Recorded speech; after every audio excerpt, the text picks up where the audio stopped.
early so I actually look at it. There are a few places in the 20th minutes that say things were passed 4-0, but they were 5-0. Oh, that's because officially I don't really count because I'm the chair. So technically I only vote when necessary. I thought I finally had something. That being said, sometimes I vote anyway because we're all in agreement. So Well, I'm glad I know how it works after 3 years. So you can if I disagreed, I would absolutely vote. Yeah. You can be the police on that. Okay. I take Anyway, it but back. good catch, Frank. Dang it. Okay, anything else? Jim always finds something. Now I've stopped being quite as difficult. So I'm happy to make a motion to approve the minutes of January 20th and January 28th as presented. I'll second that motion. Okay, all in favor say aye. Aye. Take that down as 4 votes. I'm never going to live that one down. It's okay. There's no reason you should have known that, Frank. I didn't know that either when we first started. No, because he even caught the 1-3-0 because I wasn't at the meeting. That one I thought, well, it was the one that I recused myself on that threw me off. Yeah, and then I had to vote because Right. there weren't enough. You have Right. to have a quorum. Okay, so public comment. I am going to make the generous decision that my husband is not comment. But if anyone else online As would like usual. to comment. Do we get to see? Yeah, can we them? see Do the- they have like a little The folks, the boxes? photograph so we can see who's there? Yeah, boxes. Oh, there's Hey, Dave. hey. I don't think she's the only one online. No, there's No, definitely Tyler was a, on. Somebody named Tyler was on at first. yeah, he's the zoning admin. Tyler Yanda.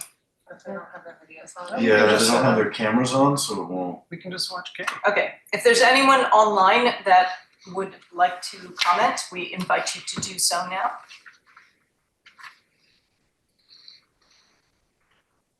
No?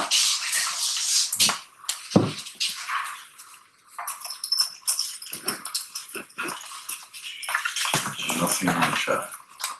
Okay, Always did just come in though. yes, they do. Oops, we have a- Watch to see who's. Somebody coming in. coming in too, so. It's Michael. Michael? I got a flat. Oh, sorry, I can't see. We definitely need a mirror around the corner. Okay, Michael, I hear you're here. We're just doing the public comment, and so I just was asking, no one else has commented. Was there something you wanted to say at the beginning? Oh, of course. You don't have to, no pressure, but just asking. How are you doing? Good. He's got notes. I didn't know. I learned I made a best man speech once without notes. It was a disaster. Did they get divorced? No, they didn't.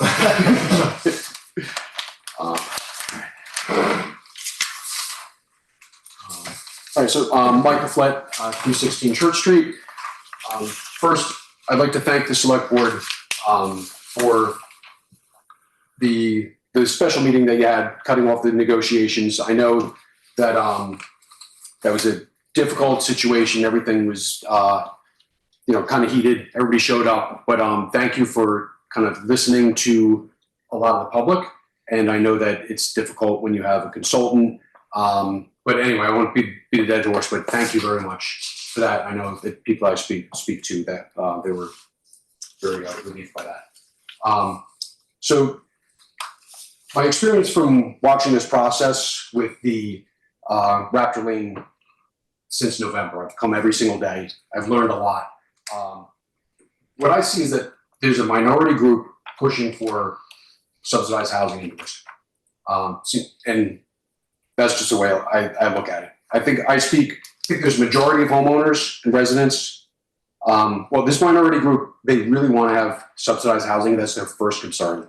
I think the majority of people in Dorset, they want to preserve and promote the peaceful rural character of the town of Dorset and the villages of Dorset and East Dorset. I think that's the main concern of most residents and property owners in Dorset. The Raptor Lane project of 100 plus housing units really, I think, threatened that peaceful rural character. That's how I felt when I first saw it, and I think a lot of other people did as well. And once again, thank you for seeing that. I just have a few suggestions. The first is that I think you have to cut outside funding for consultants. The way I look at this in today's packet, and I've seen it before, and I never knew where this money came from. The ARPA, American Recovery Plan Act, coronavirus, everything was scary in 2020. Federal government just threw money down. So we get $582,000 out of that. We haven't used all of it, but almost 50%. We have the Raptor Lake is to Raptor Lake. Feasibility study was 40,000. White and Burke, Raptor Lane study, 58,000. Raptor Lane natural resource study was 28,000. The housing market study, 38,000. And then something new that I saw tonight that was not on last month's is the communication Raptor Lane project is 28,000. So, I'm on different boards. When you get free money, you got to spend it. But I think you just have to stop funding these outside consultants. It's really, we could use this for a lot of different stuff. 50% of it going for this, and I think a solar project. But that's one suggestion. Another one is transparency. I think you need transparency with the public, with communications with consultants. Who is speaking with them and what is discussed? I think from the public standpoint, I look and it's like, all right, something just, every single meeting I look and I'm like, well, something's going on behind the scenes and I have no idea what it is. Who are the select board members speaking with the consultants? This housing committee, I don't even think there is one anymore, maybe you can tell me. And then town employees. Somebody speaking to the consultants, the public has no idea. And so, just transparency. What are the emails? What are the phone calls? Are there minutes to the meetings? And can the public be part of this? We're paying them. I don't want to know what's going on. Mike, did you go to the meeting last month? The one on the 21st? Yes. Are you going to go tomorrow night? Yes. Okay. Yeah, but that's afterwards. Afterwards, what? So what I'm saying is that we pay the consultants. Somebody here, I guess, the select board meets with the consultants. No. Great. Who meets with the We consultants? can't meet all together. Without Unless being it's a a public publicly meeting. warned Right. meeting. So So then- it's generally Rob, and then on occasion, one or the other of us will sit in along with them. And prior to that, housing committee was working with consultants as well, I believe. Right. So we have we're spending all this After money. the There's select board Can I is just say there- one more thing? So Yeah. the Raptor, the acquisition of this property was years and years and years ago, like 7 years ago. Before any housing discussions happened, it was like, well, what do we do with this thing? So a lot of this money that you're seeing and you're quoting as being spent on these things Mhm. is related to just like, well, can we build bike trails that the town wants to have? Can we put our new town office there? Because that building needed to be knocked down. Mhm. So I don't want you to think that all of this money has been spent on this, as you said, housing project that only am I just. Well, it's itemized though. Raptor Lane feasibility study. Well, I guess that's what do we do with the project? What do we do with the whole property? What's on this White property? and Burke. Is this all the money to White and Burke is through this? Do we pay them money out of? Burke is associated with housing. Right, but is that all out of ARPA funds? It is. Yeah. I don't want to know White and Burke is talking to somebody here. I want to know what they're talking about. Talking about carrying out what you're seeing us carry Alright, out. I'm just saying I'd like to support transparency about that. And then the last part is I think you need to conduct a survey with the public on what to do with this property. I stood in here and I looked around That and happened already though, just so you know. Well, it's gonna happen again. well, Oh, yeah, when I look around, everybody in here was 75 to 85 years old. All right? Everybody that was in this meeting. It's cold out, and when you're old, you kind of need to get outside. I think if you ask these people, we have a town property and recreation, Like, where can you go for a walk? Like, there's no mall or something to walk in. I think if you talk to the people who live in this town, they kind of want to do some other things besides what you're proposing right now. Just so you know, Michael, we are going to be doing surveys as part of this process, as we're doing the extra meetings with housing and other things. We're going to be doing targeted surveys. So that is in the works. I also think it's kind of important to note that the town over the past number of years has done a boatload on recreation. Mm-hmm. We didn't used to have a recreation director, now we do, and we've spent money on, Rob could. Full-time employee. Well, and what's been done here with the bike trails and stuff was a result of the original surveys that we did when we acquired this property, and the Raptor Lane Committee was formed, and we sought feedback from the public about what they wanted to do with the property. Number 1 was rec, and number 2 was housing. So Number 2 is town hall. Well, and then okay, housing, town hall, yeah. then housing. And tomorrow night will be a chance for us to. Nobody ever asked me. Well, so I've never been on a survey. I've lived here for 20 years. I've never had a survey. Nobody ever asked me. So you could, we're asking you now, what do you think we should do, Mike? I think you should Well, that's- put something here where there's a bunch of 75-year-olds in the middle of winter. I think they should have a recreation space to go inside. And maybe there's a pool, a track. I mean, you don't have a mall to walk around. That's what people have to do in the middle of the winter when you're 75 years old to get some exercise. I mean, I think if you get some input from people, you might get some really good ideas. So are you aware of when they tried to do that in Manchester a year or two ago? No. And everyone voted it down, all the towns voted it down.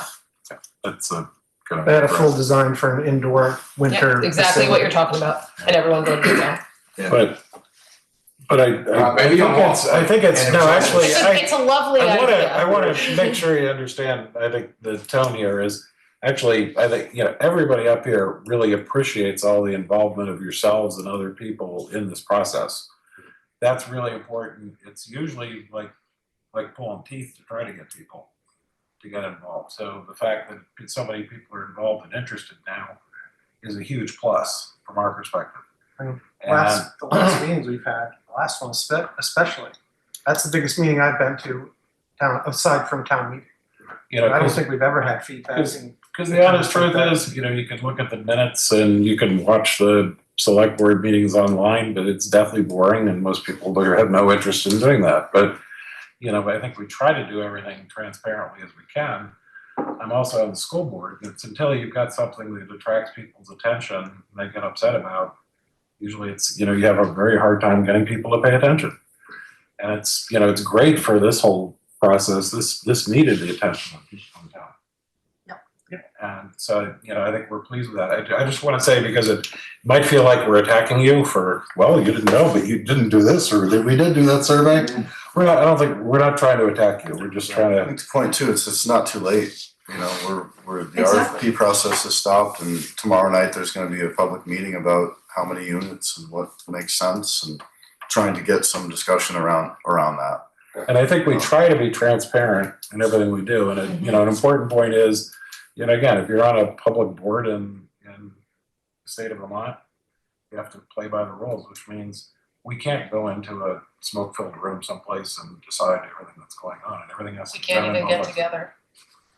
We Can't can't. even Somebody's in charge though. Somebody's more doing than- stuff. I don't know who it is. Well, but every one of those activities that we spent money on, there was a board decision to do that. Yeah. And Yeah, but we're a not- subcommittee decision But maybe you too. should have the public be with the consultants so they don't go off on a tangent. Like putting 100 units like right here. If we were kind of with them, What would be a better number, Mike? maybe it's 0. So you're 100, I'm 0, somewhere in between. Okay, well, I thank you for that, Mike, Yeah. as always. And all I can say is that it is not as easy being on the select board.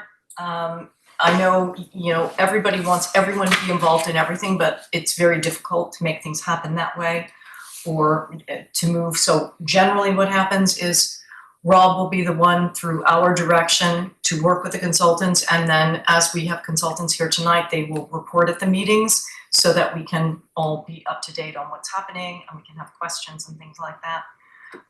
So we do try to be as transparent as possible. We have, over the course of all of this time, a long time ago, done surveys, which might have been before you were here full time at least. But we do have, as a matter of fact, I have it on my little notes here when we're going to be conducting the survey. And like I said, which I will get to later as well, we did, based on not just the feedback, but some other things that we had been discussing, decided to just slow the whole process down so that we could get as much feedback as possible. And so that's kind of where we are now, but you are definitely being heard. Okay. And stick around because the consultants are gonna. Okay, so now we are going to have an overview from Community Scale. And you guys have been here today doing some work. And we have, this is not the finished product, but they have been working on the housing market study to see what the demand is and everything else. And I would like to welcome you. And why don't you just walk us through, we're gonna You should be able to share it the here. screen Yeah. on here. Do I need to be in the meeting? Yeah, I think I so. don't know if I have a. What's it? Thanks. Email to you real quick. Actually, if you could email it to them so we can. And maybe Jeff, just also explain who you are and where you work around the Sure, of country, course. so this is not just a. The link is also just the town's, what you go to the town's Okay, website, Jeff, that's the quick. Yeah, Okay. yeah.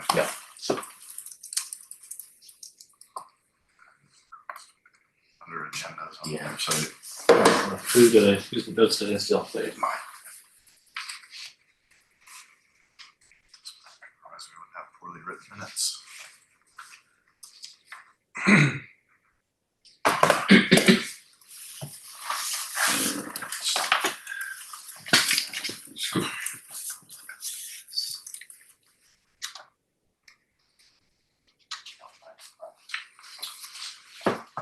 Agendas.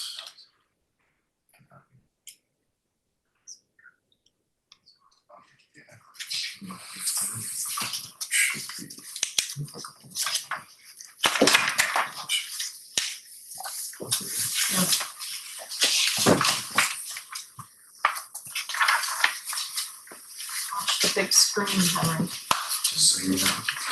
So this is what he'll be presenting. 20 pages. 30 pages. And that's not So there are finalized. copies of that. It's just, I'm sorry, Copies of I'm calling you Mike, I know it's Mike. Yeah. Sorry. I do remember that.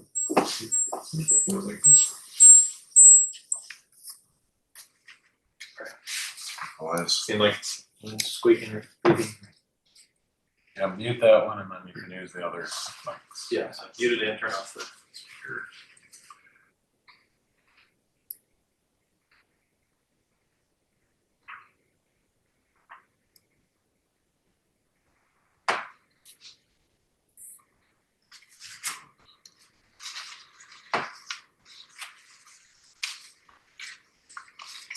You can pull a chair out. yeah, that's a really old picture of Pull a Tyler. chair out. Yeah. Just That's hilarious. No way. Where's a good place to sit?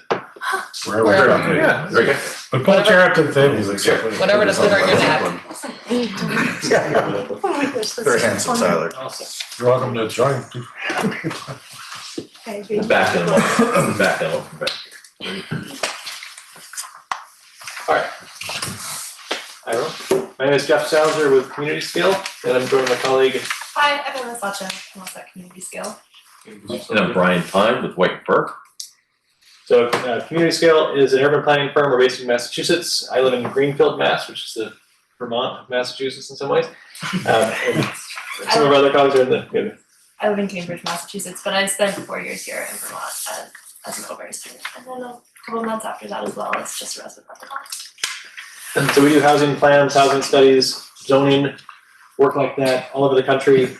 We specialize in, we've done a lot of work in Vermont, so we did a housing plan for Stowe, working with Brian together in Hancock right now, worked elsewhere in the country, and a number of places that have similar demographic trends, similar market trends.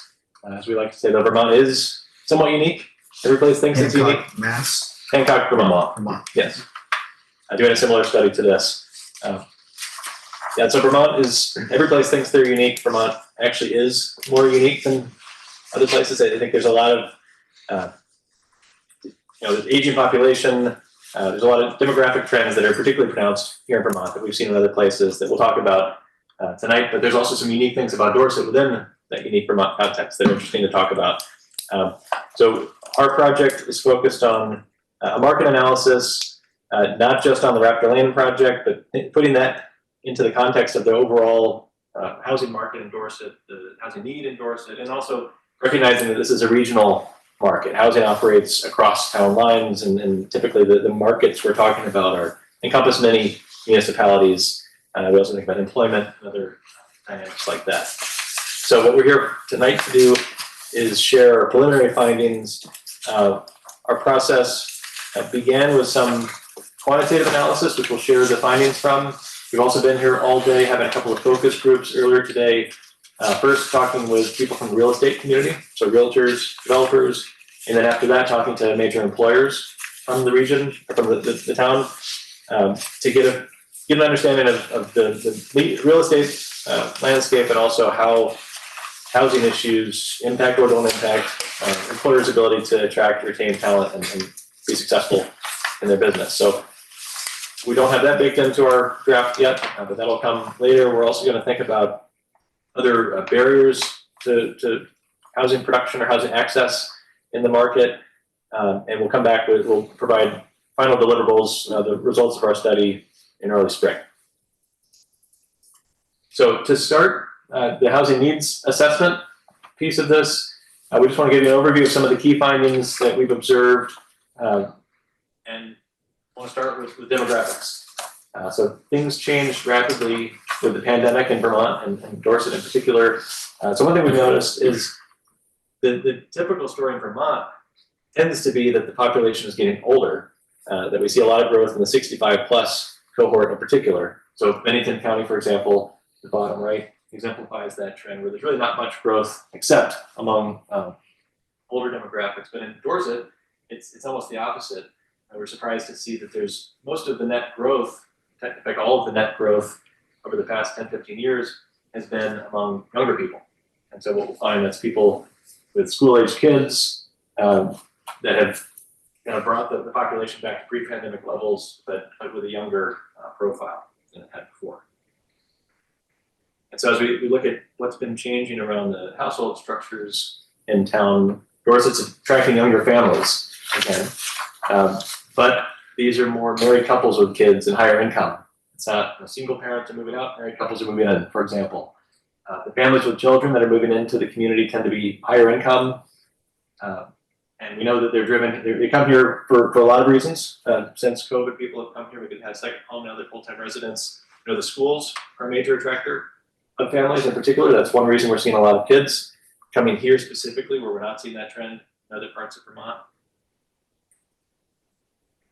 And so we've been interested in trying to unpack what the impact of that trend is on the housing market locally. And so what this graph shows us, I'll just explain the different lines. So the blue line on the top shows us tracks the typical home price. This is specific to Dorset since 2010. And like everywhere else in the country, and especially many parts of Vermont, housing prices really spiked during the pandemic, doubled in this case. And the dark line below that one is showing us what you could afford to pay and not be cost burdened. So effectively, what you can afford to pay without exceeding 30% of your income dedicated to housing. That's the standard measure of cost burden, based on what the median income is at the time. And so the interesting thing here is that typically, when we see this chart, we see the typical home price jump up, and we see the median income more or less stay the same. And so the gap between those opens up since COVID. But here, we've seen median incomes also go up almost as fast as home prices. And actually, the typical home price is not too much for the typical income. It's only a little bit more than they could typically afford. But what we're not seeing go up is the incomes of, for example, here, the typical elementary school teacher. Adjusted for inflation, the dashed line shows what they could afford over that same time period without incurring cost burden. And so they're effectively left in the dust from the typical home price trends. So why is the median income going up like that? Who's driving that, if not the? Before you jump, that the bottom line, affordable to an elementary school teacher? Is that assuming a one income household? Yeah, so that's the salary of a single teacher. And I know, I mean, obviously there's a dynamic behind the scenes of when we think about workforce housing, you think about it in terms of what a salary could support, but there are many, in fact, most households these days are dual earner. So it obviously becomes more complicated. That said, people earlier in their career, and this is maybe more of an entry level position at a school, less likely to be in a marriage relationship, a family relationship, they might be more likely to be operating off a single income, unless they have roommates or something like that. But all the other two lines are the same for a single person. It's a median income, so it's not so much as median salary. So it likely is including those dual income households. So it's a full income for the household. Household Yeah, which income, not. is either one salary or multiple salaries. But that's the census already taking care of that. Tax return. It's the census. It's the census ACS. So this goes 2010 to 2023. And then 2024 data just came out. So before we're done with this, we will update all the data to reflect that newest year. But we projected forward to the present as best we can because it's helpful to see where we're headed. And that's not just a straight line projection. We're thinking about a more sophisticated projection of where incomes are headed, how households are changing, how the demographics are influencing that. But details aside, there's a large gap between those. It's really clear. So one of the key driver there. So I guess I should just point out if this were Stowe, for example, where we did a housing plan recently, we did not see that median income track out. It stayed level. So what's telling us is that there's a turnover in the population. There's new people coming in with higher incomes, a significant number of them to drive that median up. It's not an average income, it's a median income. So you need significant influx of people to change a statistic like that. And that seems unique to Dorset. We're not seeing that in other parts of Vermont, at least in such a pronounced way so soon after the pandemic. We might see it over time. It just hasn't played out like that, but here it's playing out more quickly. So this chart isolates just that median income number. So there's two ways to measure median income conventionally. One is the HUD, area median income. So that's thinking about the regional median income. So not just Dorset, but surrounding communities, Manchester and others. And so that number has tracked up a little bit year over year, kind of with inflation more or less. But we saw it between 2020 and 2025 as that median income number for the region went up by 56%. Whereas previous 5-year increments have seen a 3 and a 9% increase. So that's a very significant jump. And then when we look locally, the ACS median income, which refers to the census data specific to Dorset, we're seeing an even steeper slope in the increase in median income. So it just tells us that there's new people coming in, which people know. People know that new people are coming here, moving here. But it has to also imply that people are leaving with lower incomes in exchange. I found it interesting that actually, so Dorset dipped under the regional for a little while, and climbed up. Yeah, that's right. Yeah, just before the pandemic, I mean, it was going. It's going to be a bumpier line just because of the nature of the data. I would guess it's a smaller sample size. It's going to jump around a little bit. The HUD number is many more people factored in, but still, the trend is a lot of volatility.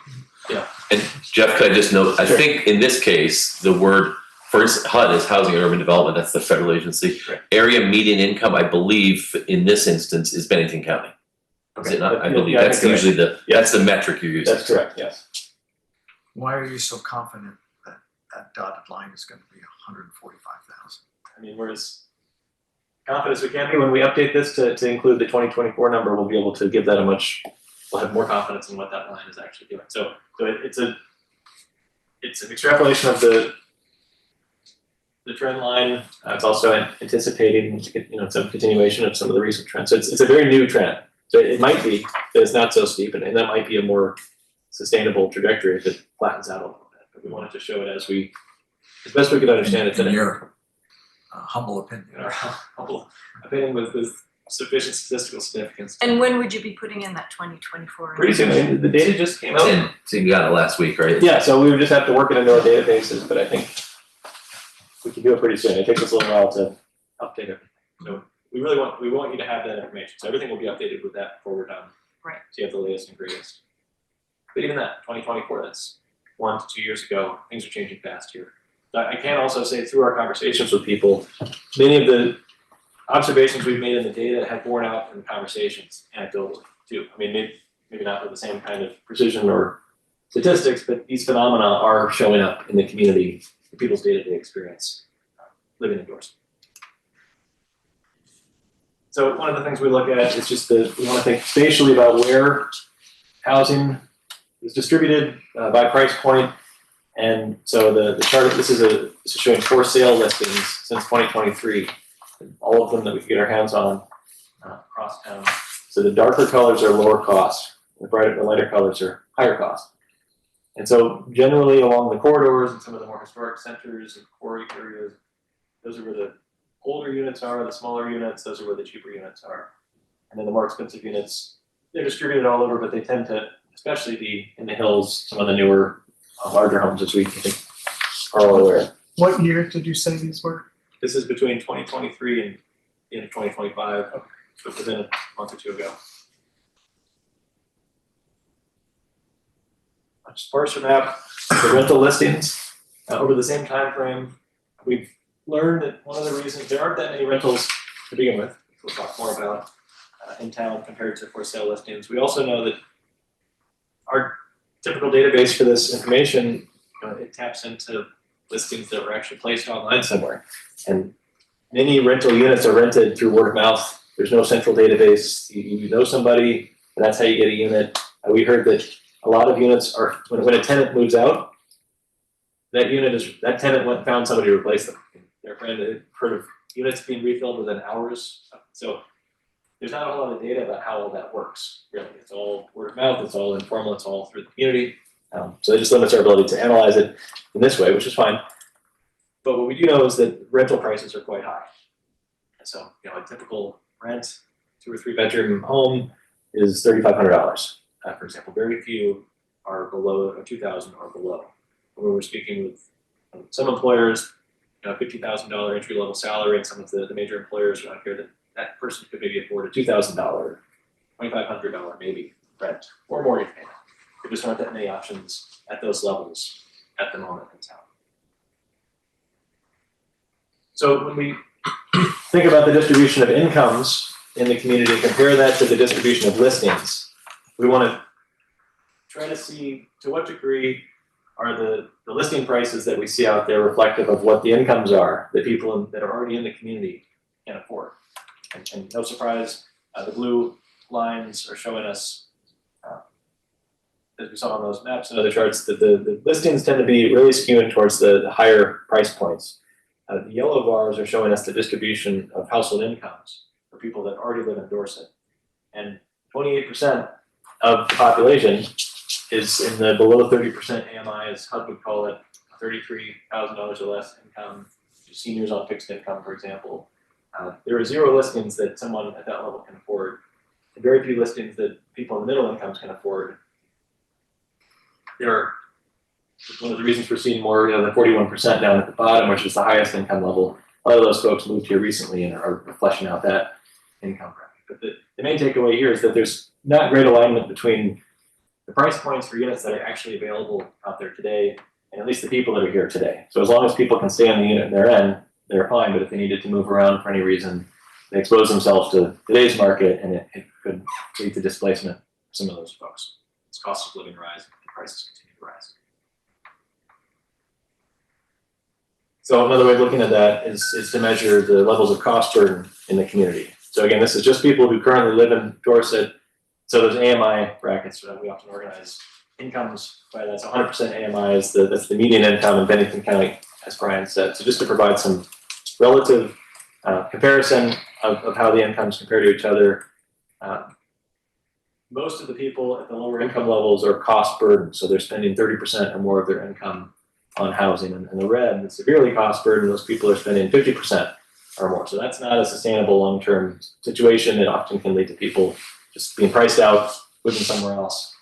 There are 16 income restricted units in town at the moment. So the Culver Lane Apartments is the only subsidized housing in town. So that is available to people earning about 60% of AMI. That's typically how a tax credit project like that would work. So there are 292 people or households earning that income currently in Dorset, and 16 units that are reserved for that population. Not to say that some of those other people can't find somewhere to live, they obviously have. But we don't have very many units at all that are reserved for the large lower income population that Dorset does currently have. And when you dig into the people living at Culver Lane, it has a 3-year waiting list, and the people who live there now have been there for 5 to 20 years. So they're holding on to it. It was built 20 years ago, so many people living there today were moved in when it first opened. So those units are not becoming available very frequently. So taking a step back and just evaluating Dorset's housing stock overall, we think about that in terms of tenure, so ownership versus rental. We think about it in terms of structure type, what kind of building is it, and also bedroom count. And these will relate to the demographic breakdown, how big are the households, how many bedrooms might the household need, and how well aligned are these things. So if we have the housing that the people who live here really need, is it a good fit? Most of the housing is detached single family, and most of that is owner occupied. The vacant is, the census is when you're in a place like Vermont, it's the census's way of saying it's a second home or short-term rental or something that is not full-time, not the home of a full-time resident. So it's not, It's not that there's nobody there, but it's just not full time. it's not a full-time resident. So either they're there sometimes or they rent it out, whatever it might be. That's why we see such big vacancy. It's not that we have a bunch of vacant homes that nobody's Non-homestead.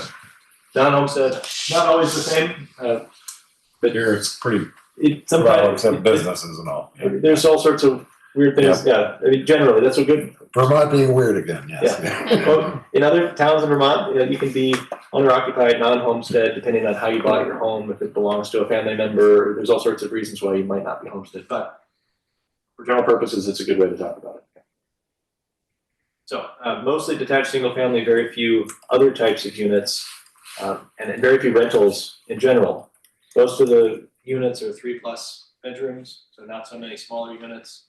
So the question is just, and we're seeing a lot of families moving in. So these are great homes for families with kids, but they're not necessarily good options for other configurations, other types of households. Maybe they don't have kids, or people living as singles, or a senior that wants to downsize into something smaller. There are many fewer options for someone who needs something different in a detached single family with 3 or more bedrooms. So, trying to picture, where in town are there 5 to 49 unit multifamily housing?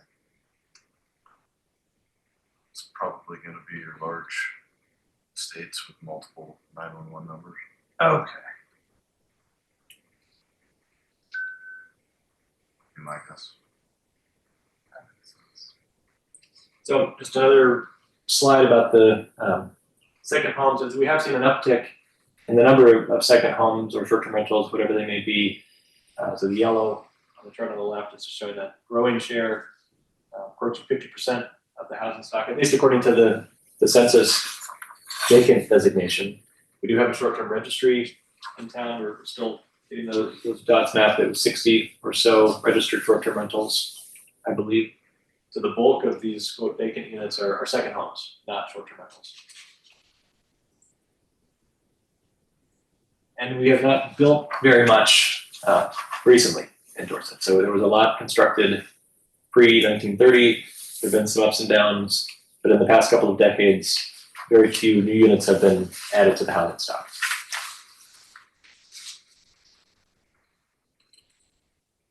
So as I mentioned, we do want to think about workforce as one component of this. One of the reasons we talked to the employers earlier was to see if they felt that any housing shortages, any trouble accessing housing was holding them back. Not everyone felt it was, but some did feel it was, or it was in different ways for different industries, different companies. But just one way to kind of put this into context, the typical home price in Dorset is $708,000 currently, according to Zillow. And so here we can see the typical occupations, in this case, that you might see just day-to-day workers, the people that we need to help maintain a local economy, help keep the government running, keep the services running. What are the typical salaries? In this case, I believe it generalizes across southern Vermont, but it's relatively local numbers there, and then translating that into what those people could afford on that salary to purchase for a home. So if you had 2 people earning that salary, you could maybe double what that home price range is. But even if you're doubling some of those, tripling some of those, you're not getting to the $708,000 typical home price. It's only when you get to maybe knowledge sector jobs, like people in finance, people in software, that you get to salary levels that can afford those homes. And we know we don't have a ton of those jobs here in Dorset. These are people moving here, bringing a remote job, bringing their family with them. So it's just a different dynamic that's necessary to be able to afford current price points.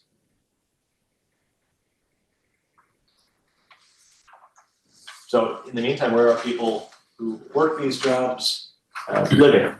If they can't, some people live in Dorset. These are people that work from home. Other people might be lucky enough to be able to live and work in the same community, but most people commute from outside of town. And when we talk about where they live, they're clustered in Manchester. They're some of the lower cost markets in some cases. Some of the places that have rental housing, if they need to rent, cannot purchase.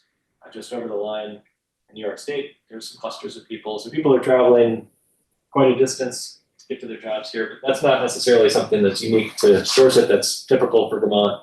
And we did get the sense talking to employers today that people have commuted forever to their jobs. There's never been a time when everyone lived in Dorset and worked in Dorset. Now, there were times when more people lived and worked in Dorset, but people are moving further and further away. So people observed.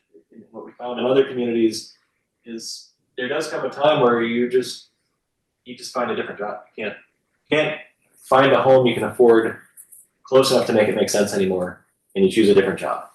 And so that starts to matter for the school system, for example. They're having a really hard time finding housing for teachers that's close enough that they can retain that staff or attract that staff.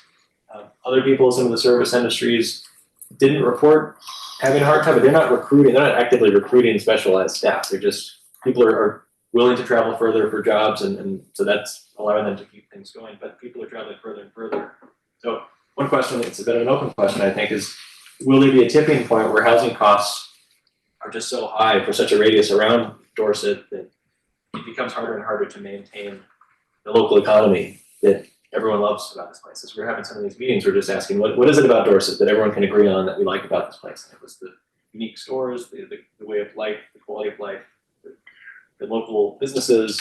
What do they need to sustain themselves without sacrificing the value of the destination economy, the visitors, the tourism that also drives the economy? So there's just a balance that we talked a lot about.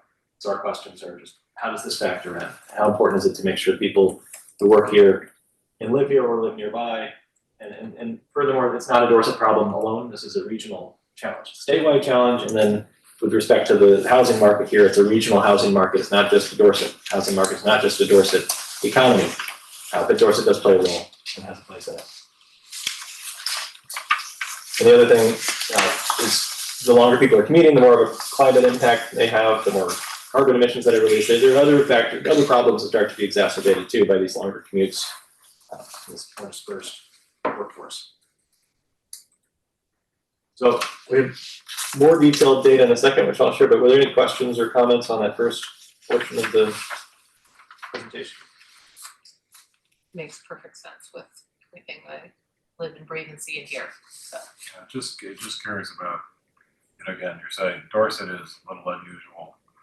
Yeah, you probably can't answer this, but I too find it unusual that we do have a lot of turnover in homes, and we are attracting people who can afford and all that. Of course, it's having a negative impact on people who may have lived here their lives, but is that you said it's Dorset is unusual versus like Bennington County and all. Are there other communities that are having that similar? What other communities are having that similar dynamic? I think that the trends. So the pandemic created new trends in Vermont for sure. So we've only had a few years to observe those, and the census data we rely on for a lot of this analysis, we only have 2 or 3 years of information. So we'll get one more year this month that we can factor in. I think our observation would be that these trends are happening all over the place. But it's like, Bennington County is not having the same trend as Dorset. Right. But I'm imagining that there are probably other towns maybe within Bennington County and other towns within Vermont. I'm just trying to figure out what drives that. Yeah. And, maybe it is. Yes. I think the school is, burn one. It is. I think some of these trends, the price trends we see all over the place, and it's just a different, all over Vermont, maybe it's just a different slope. It's more pronounced in some places, and maybe that has to do with just how close they are to a ski slope or something. The thing that doesn't change so fast is that income piece that I showed. And maybe one reason why Bennington County is different than Dorset is because of the schools that you can get into if you're in just part of these certain parts of Bennington County, not the other parts. And that just, I mean, that was our sense as we looked at the data, and that's what people told us in the focus groups as well. I mean, So I know people who moved to Arlington, then had kids and moved from Arlington to Dorset, working remote, just to go to a Dorset school. Yeah.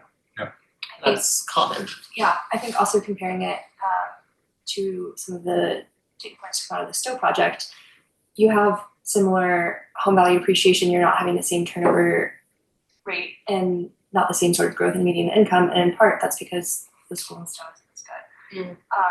Or the school in Stowe has the perception of not being as good, and you just also don't have the young children there. It's like so much older community in general. So the fact that the school, especially BBA, brings so many young people here, or like so many families here, is pretty remarkable. Well, it's BBA, but it's also specifically the Dorset school. Yeah. Well, and you can't forget that we also have Long Trail and Maple Street, so there are options for kids, and particularly there were a lot of people in COVID that came up here and found out that the private school their kid was going to in New York City was not as good an option as what was here. Yeah.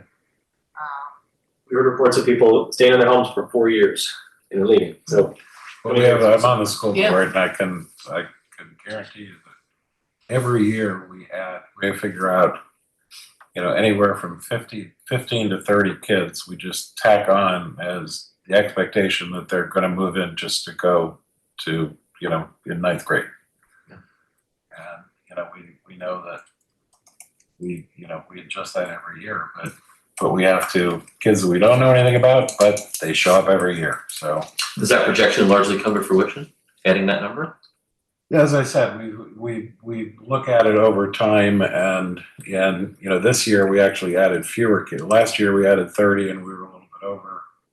This year we only added 15, but it's been, we had several years where we were adding 30 a year, and that was pretty good, but since it trended down a little bit, we decided to add fewer. But Because a lot of them are it's a already here. guessing, it's a guessing game. It's a guessing game. It's just, consistent. Then you're looking for trends. yeah, of course. Okay. Emma, you're exactly right. It's people move to Stowe because they want the lifestyle. The people coming there are older. People come here because they want the schools. Bears out in the data. The people here are younger with kids. Can I ask one question? No, I don't think we're there yet. You wanna Is that entertain the question? Yeah, so what we're gonna try and do is get through this. Obviously, we're gonna have another housing meeting tomorrow night, but we wanna kind of let the consultants here kind of go through their presentation. So maybe what we can do, so you don't forget anything, is just write down your questions so that we can. Should they put them in chat or something? Put it Or? in chat. Or do you wanna finish the presentation and go through this, or? I thought we finished the presentation, or, and then, Steve, can you hold the question till after the presentation's done? Sure. Awesome. Not too much more to go. So. All right, so the second part of our scope is to take a deeper dive into the market demand. So just imagining what sorts of development could the market support without a specific development in mind, without a specific development program, design, those sorts of things in mind, just looking at the market to get the full range of options for what the market can support. So we want to walk through how we construct this analysis and then what our initial findings are for feedback, and then we'll take a little further before we're done. So what we do is think about what is the regional market overall. So in this case, and as the real estate folks said, we here in the room maybe think that the boundary of Dorset is really important. The housing market doesn't really care in many cases. I mean, I guess if you're in or out of the school districts, that's one thing, but a lot of their clients from the realtors are just looking to be in a general area, a general region. And then we think about the housing market from a regional perspective as opposed to just a local perspective. So what is that regional catchment area? And then what are the drivers of demand within that area? There are a number of different sources of demand. There are people who are moving in to the region from outside. There are people moving out of the region from inside. The people moving in, we're trying to see what are they selecting, what are they picking, and what might they want if it were available. The people moving out, you can consider a portion of that people you could have kept, because some portion of those people leave because they don't have the housing options they need. So if we can estimate what that number is, it's a source of demand as well. There's people moving within the region, so that's the churn just from unit to unit. They're here, they're staying here. Then there's the cost burden household. So the people who are already here, but if there was something more affordable, it's likely a share of them would pick that step, because otherwise they're spending beyond their means. So we combine all those different demand pools to get a sense of what the overall regional demand for housing is, broken down a few different ways. And then what share could Dorset specifically expect to capture from that? We'll get to that at the end of this portion. So the target market area, as we call it, for this analysis, is estimated, it's about a 45-minute drive around Dorset. So some places we use a 30-minute drive. Vermont, 45 minutes is a little more reasonable. People tend to drive further.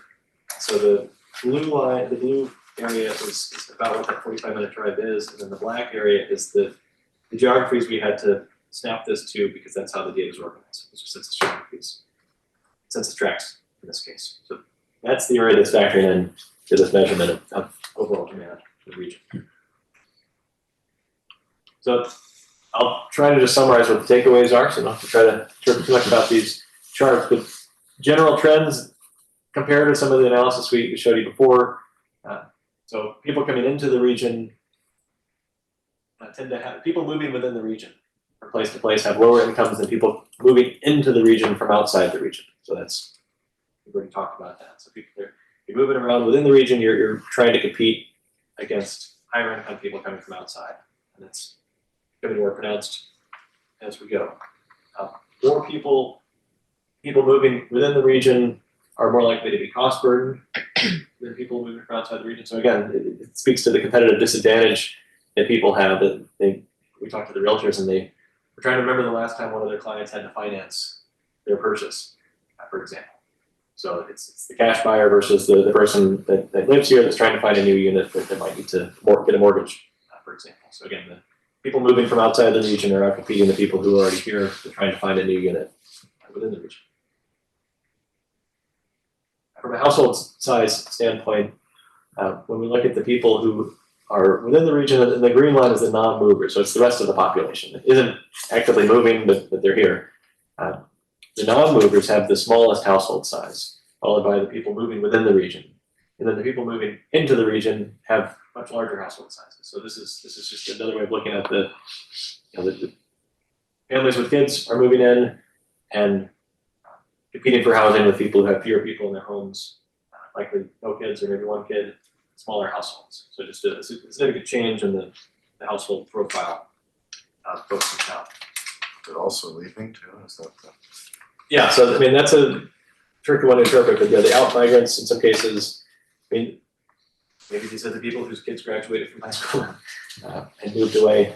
Yeah, the out migrants are one, they're leaving for all sorts of reasons. Some of them might be housing related, some might not be. So we don't count them a huge amount, but it's interesting to benchmark against them nonetheless. So here, just the takeaway from this chart, one takeaway is that there's a significant demand for more rental options. So people moving within the region are looking for rental options, and at least in Dorset not finding them. So there is demand for rental, and we're seeing available in the housing stock here. And another thing these types of charts show us is just how much more competitive the people moving into town are, how much more they can afford. But generally the people moving within the region, so these are people that are already here trying to find another unit, they're looking for smaller units as well than the people moving from outside the region. So we just see a kind of a bifurcation of the demand profile. People who are already here are looking for maybe lower cost, perhaps more rental and smaller units. People moving into the region from somewhere else can tolerate a much higher price and are looking for a larger unit, maybe a purchase. So there are a bunch of charts between those, that last one and this one. This summarizes each of those demand pools. So what we do is break down each of the demand pools, I talked about the 4 pools, into a matrix that shows of all the people that are moving around in the market, how much are they interested in paying? How much can they pay? How much would they pay on a monthly basis? This combines rental and home ownership in this case. And then how many bedrooms are they looking for? And so when you put them all together, what we see is that there's a larger demand there's a significant demand for smaller units, for one thing. A lot of the demand for the lower cost units is driven by a lot of the cost burden households that are already here. You're not seeing people move here that can't afford to live here. It's kind of a self-selected group. They tend to be able to afford to move here before they get here. But it's a distribution between household sizes, or between unit sizes and across the price spectrum. And a lot of that demand is not what you're seeing already in town. So smaller units that are a little more rare than the large units in town. And so if we're looking at 5,500 total households moving around within the region, Dorset is a small part of that region. So our initial estimate is that if you built the right units, in the right places and at the right price points, Dorset could support 50 to 100 new units per year. If you really wanted to max out market potential, drawing from all of these pools in as strategic a way as possible. In reality, it's unlikely you would build a development that has one of everything. So it's unlikely you would actually see that level of absorption in a single year's time. But this is annual. So if you saw a phased development, you'd have no problem filling it up with the market demand that's out there, especially if you include smaller units and hit that middle of the income spectrum. And so basically, the darker though, that's where the demand is. Yeah, it's a conditional format. So the darker colors really just means, it's just helping your eye find where the hot spots are in demand. And so as we think about this more carefully, if you were looking at a specific development with a specific design and specific amenities and specific characteristics, you could compare that against what else is getting built in the region. The more other units that are getting built, maybe the lower capture rate Dorset would have. But to the extent that there aren't that many units getting built, you might see this capture rate go up because people are looking for somewhere to live. So as we monitor the situation with the market, we think about what the vacancy rates are throughout the region. If the tighter the vacancy, the more likely a new development would fill up faster. To what degree are these demographic trends continuing into the future? How much competitive development is there? And what is the nature of the development that is proposed in any given location? How well is that hit the sweet spot that the market is looking for? So that's how we would take the numbers on the right and apply them to a site, apply them to a town, apply them to a more local market like Dorset. How do you define the region? What is the region? The region was that numbers reflect. That was that map for the 45-minute drive radius. The black line. Yeah. So most of the demand is going to get absorbed elsewhere in the region, but to the extent Dorset introduces new units, it can fill them by drawing on these demand pools. So when you say 50 to 100 new units per year, I mean, obviously we're not doing that, but right. Would that be Dorset by itself, or do you mean 50 to 100 units per region? No, just Dorset. Dorset could absorb that many units per year if you build exactly what the market wants at all the price points and all the unit sizes. But isn't a lot of that dependent upon whether anybody else does anything? It can be. Exactly. That's what he was saying. I think as a baseline, you should assume that everyone else is doing about what you're doing and so your status quo. If we were looking at an actual development, an actual point in time, trying to model a specific pro forma, we would look more carefully at what else is getting built. And it might be, our hunch would be that at certain times, the market's not delivering a whole lot of housing right now. So you might see an ability to attract more absorption here. You build the right thing in the right place. Would the 50 to 100 include the existing units on market, or is that in addition to? We would call it a net new units, especially because so generally there's 7, so it's not like. Yeah, I know there's 7 units on the market right now. We generally consider this a net new absorption rate. And those 7 aren't exactly matching the criteria.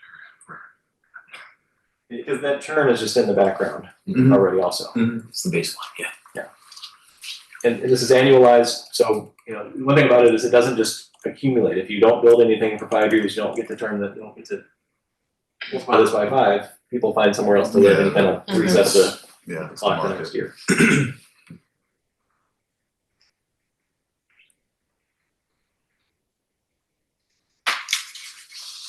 So does this part of the analysis make sense? And I'd love to take any questions or, help you present this in a way that's most helpful to you, if there's a different way to break it down or. It does, it's just, it is interesting because, again, the state is defining the housing needs. You got regional commissions trying to define that out by different places, and our regional commission ended up coming for our target for, over the next 4 to 5 years is, we should be doing 40 units. And it seems like, my own expectation is seeing the response to all that. Very few places are terribly interested in adding anything. It's also very expensive. And because it's hard to make it work. It's very complicated. Yeah. Well, like looking at, someone wants to pay $500 a month or somebody wants to pay $1,000 for a 3-bedroom. I don't know what planet that exists on. Yeah. So, Different world. Right. Yeah. So maybe they'd stretch and go up the ladder a little bit if they had to. So right. there's some idealizing about where their starting point is. I guess. But we know people are stretching their means around. But actually, that's a really good point. That this is how much they want to pay for what, Or what's how much properly affordable. how much for of them, that right? is even in any stretch of the imagination. I think in Vermont, in recent times, people building anything, we've seen downtown things in Brattleboro and in Bennington where, you gotta have like a lot of grant money to make it work. Mhm.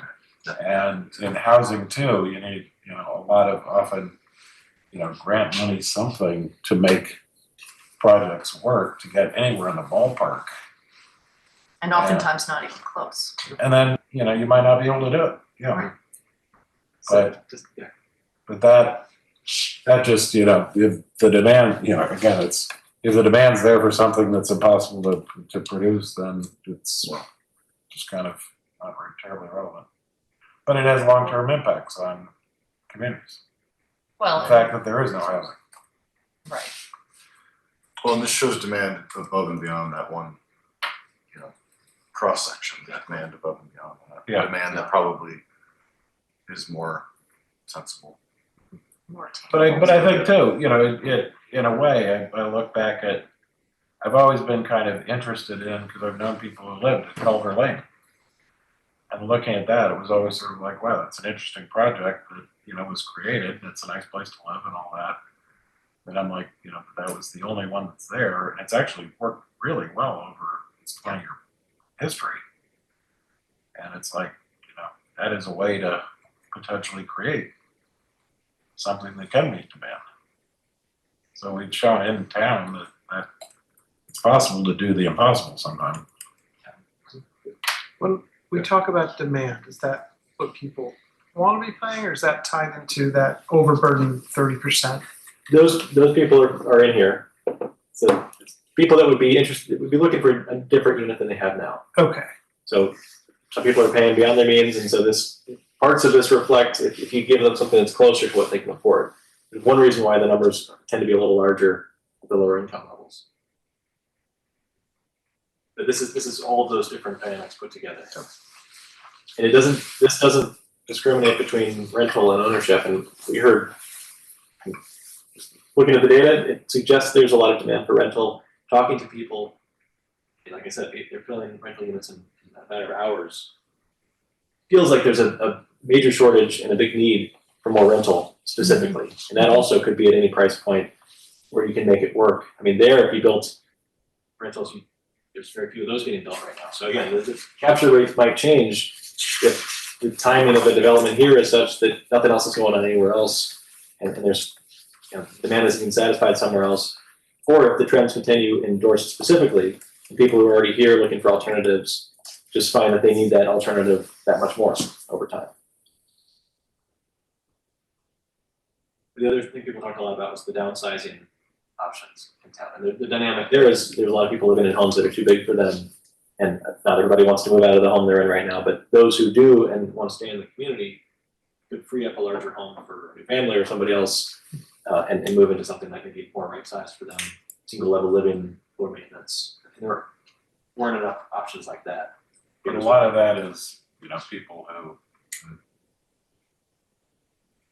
the supply is the only issue because it's not the financial issue. It's just they don't want to be in the Some stock 6-bedroom available. house as a single person Yeah, anymore. and I think one thing that is not gonna show up on this is somebody, their income, they might be retired, their income isn't what it was before, but their equity will allow them to just trade 1 for 1 or 2 for 1 for, so, technically, their income would suggest they're at one level, but in reality, when they sell that home there now, they could buy anything they want. They could buy the small house here and the one in Florida. So I think, some of those are some of the nuances that we, that make the numbers, you can, there's demand all over, and it really depends on what you're building. If you're building for that market, you might find you're capturing a lot more because you're really hitting the unmet sweet spot in the matrix. So moving forward, if there's, more definition on a potential project here at Raptor Lane, once we go through the public input process, if we get a unit count and a unit type and stuff like that, would we be able to present that information to you and have maybe either an addendum to this report or a separate report? Yeah, so we typically stop here. This is the just objective, just looking at the numbers before we talk to people. So I think we can already start to modify some of all these, just give a bit more nuance and context to some of this now that we've learned more being here today in these 3 meetings. But then, having a specific project to respond to, we can talk about where in the demand are you drawing from? What might that absorption be? What are the sweet spots from a pricing standpoint, or different scenarios? If you priced it here, if you built it, if they're more 1 bedrooms or 3 bedrooms, you're tapping into this part of the market or that part. We can look more carefully at the competitive housing landscape with respect to just that one typology and give a better sense of, okay, well, you're really the only person building that kind of thing, so you're gonna get a lot more demand there, or you're building something just like that down the road, it's gonna take longer to control that. And also to advise on phasing. And this is annual, so maybe you should only build this many per year, or you can go ahead and build that many per year. This is another question we can help answer.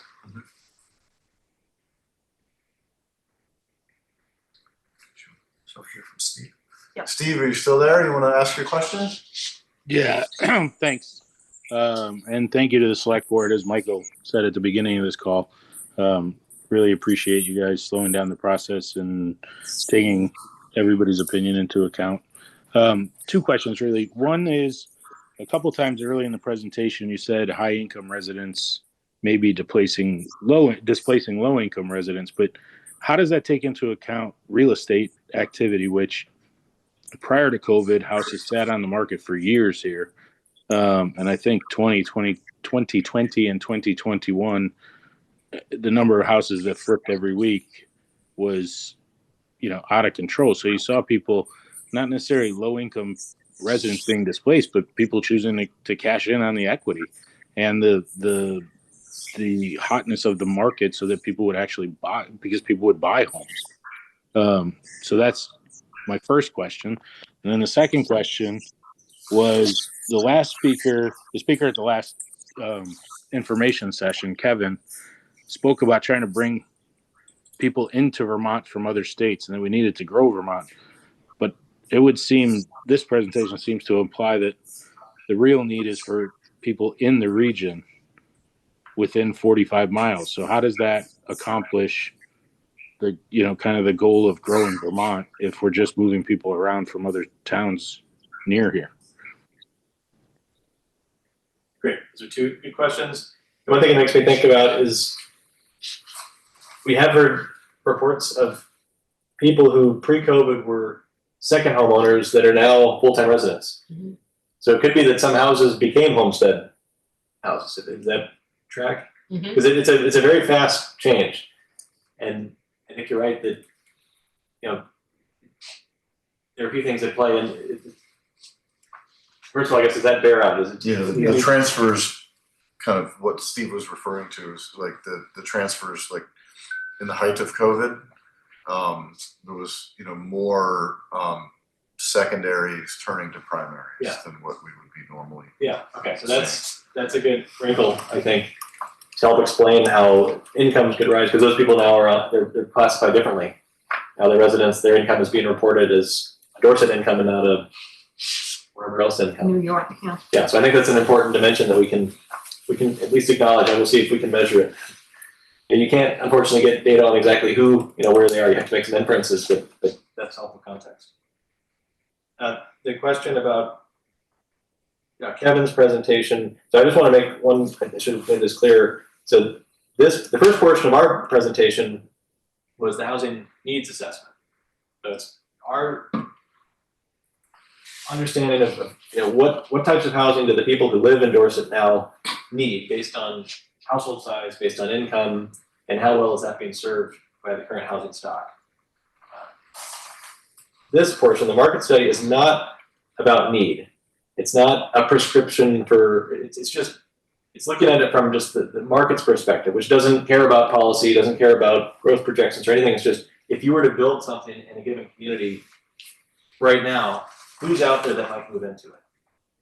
So it's a more kind of hands-off interpretation of similar data, but it isn't trying to, it's not about need, it's not about what we should do, it's just about what you could do if you wanted to from a more capitalist perspective. Does that make sense as a distinction? First portion is about what Dorset needs if you're just trying to connect the dots between who's here and what would be the best housing options for their incomes and their household sizes versus what could you fill up if you built it. That's all this one is. Right, which would mean that would include people coming from out of state for jobs and people that are here moving around. So it wouldn't have to do with that 45. Yeah, and we're only talking about, yes, exactly. And we're talking about people moving in from out of state in this case because they are, not because they should. There's no value judgment assigned to the market study. It's just observing what's happening. So if state policy changed, these numbers might start to change too.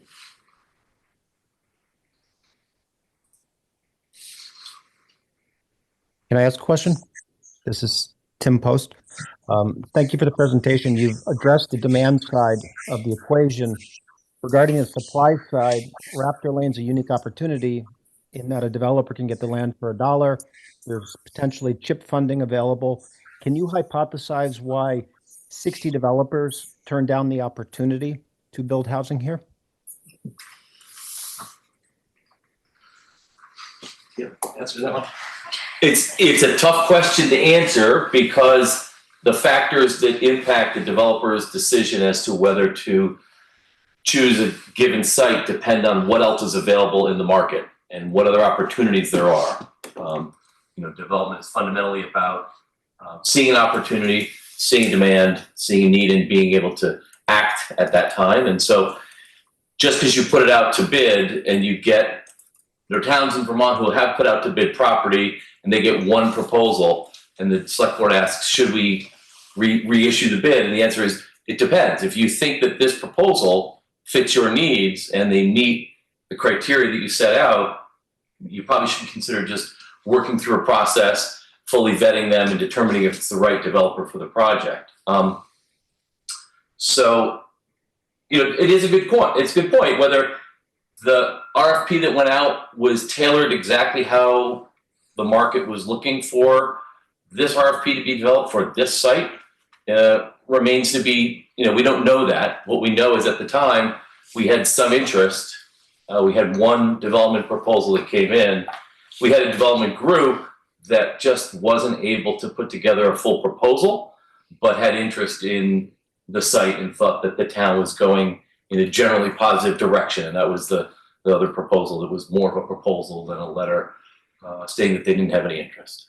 Mm-hmm. How do you think geography plays into that? If we were Williston. Yes, Chittenden County would have been a different story. Absolutely. Because we're an hour or 2 hours. Even the Upper Valley would have been a different story. If you were near Hartford, we don't have any builders down here of any size. You have some sort of regional but yes, and they were pretty busy at the time. Well, and one of them wanted to have this kind of information before they. That's right. They sought a market study before they were willing to even put a proposal together. Because putting a proposal together, if you're going to do it right, does take an investment. And so they just wanted to know that they had, the data to support that. Exactly. It also implies a commitment, and different developers are willing to put more or less, down on paper with more or less information. So we find that the more information, the more the community can just communicate very directly what they want and are willing to support, the more attention it might get, the less uncertainty there is. And you can maybe fill Vermont specifically, but just nationwide, developers are also just doing less in general. So they're just not looking for a big new project at this moment in time simply because of the cycle we're in and the uncertainty just in general. And then the extremely high cost in Vermont makes it that much harder here to enter into that kind of conversation right now without a little bit more information. Thank you. Rob, can you maybe take down the presentation? Because we have a very tiny thumbnail to see you guys. Sure. Thanks, Tim. Thank you. Is that better? But, would it be fair to say, depending upon the type of project, we were looking for a project, we highlighted two different areas, potentially senior downside size, which I think actually can be attractive to a developer without a whole lot extra thrown in there. But then trying to provide more affordable units for workforce housing, that is almost, by definition, something that it's going to be extremely hard To make a profit. to make money on. So, I think that's one of the reasons, we're trying to bundle together and, but I think, even in Williston or something, if you came out and said, we want workforce housing, then I would guess that developers are not going to be knocking down the door to do that because it's hard to do. Yeah, that's right. Without it depends on what you can give them to fill the gap. We see in a lot of places, it's hard to make a market rate project pencil, much less an affordable project or a workforce housing or whatever income restrictions you want to put on that. I think there's just many more challenges in the market today that might contribute to why there's a little more scrutiny from the development community. But I don't think that means that you can't do what you want here. We just need to fine tune it so it becomes more feasible. There are some chat questions that maybe I think we could do. So there was a question: does the salary of the elementary school teacher take into account the robust benefits package that the Vermont teachers have? Which I think is from one of the earlier slides. I guess a benefits package doesn't help pay for a home. It depends. It can't be a mortgage, is it? I mean,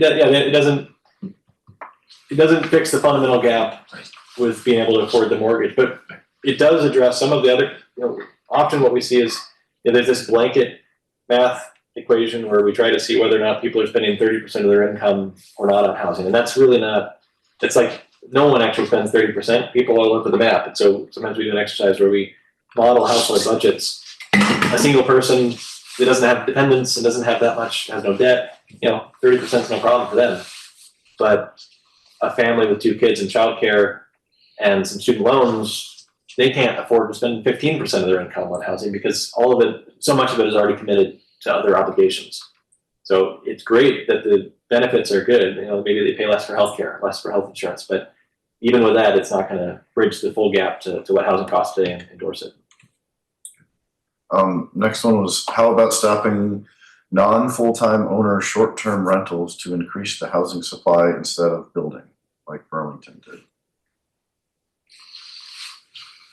I can speak to that a little bit, just because I was on the city council in Burlington when we adopted the short-term rental ordinance.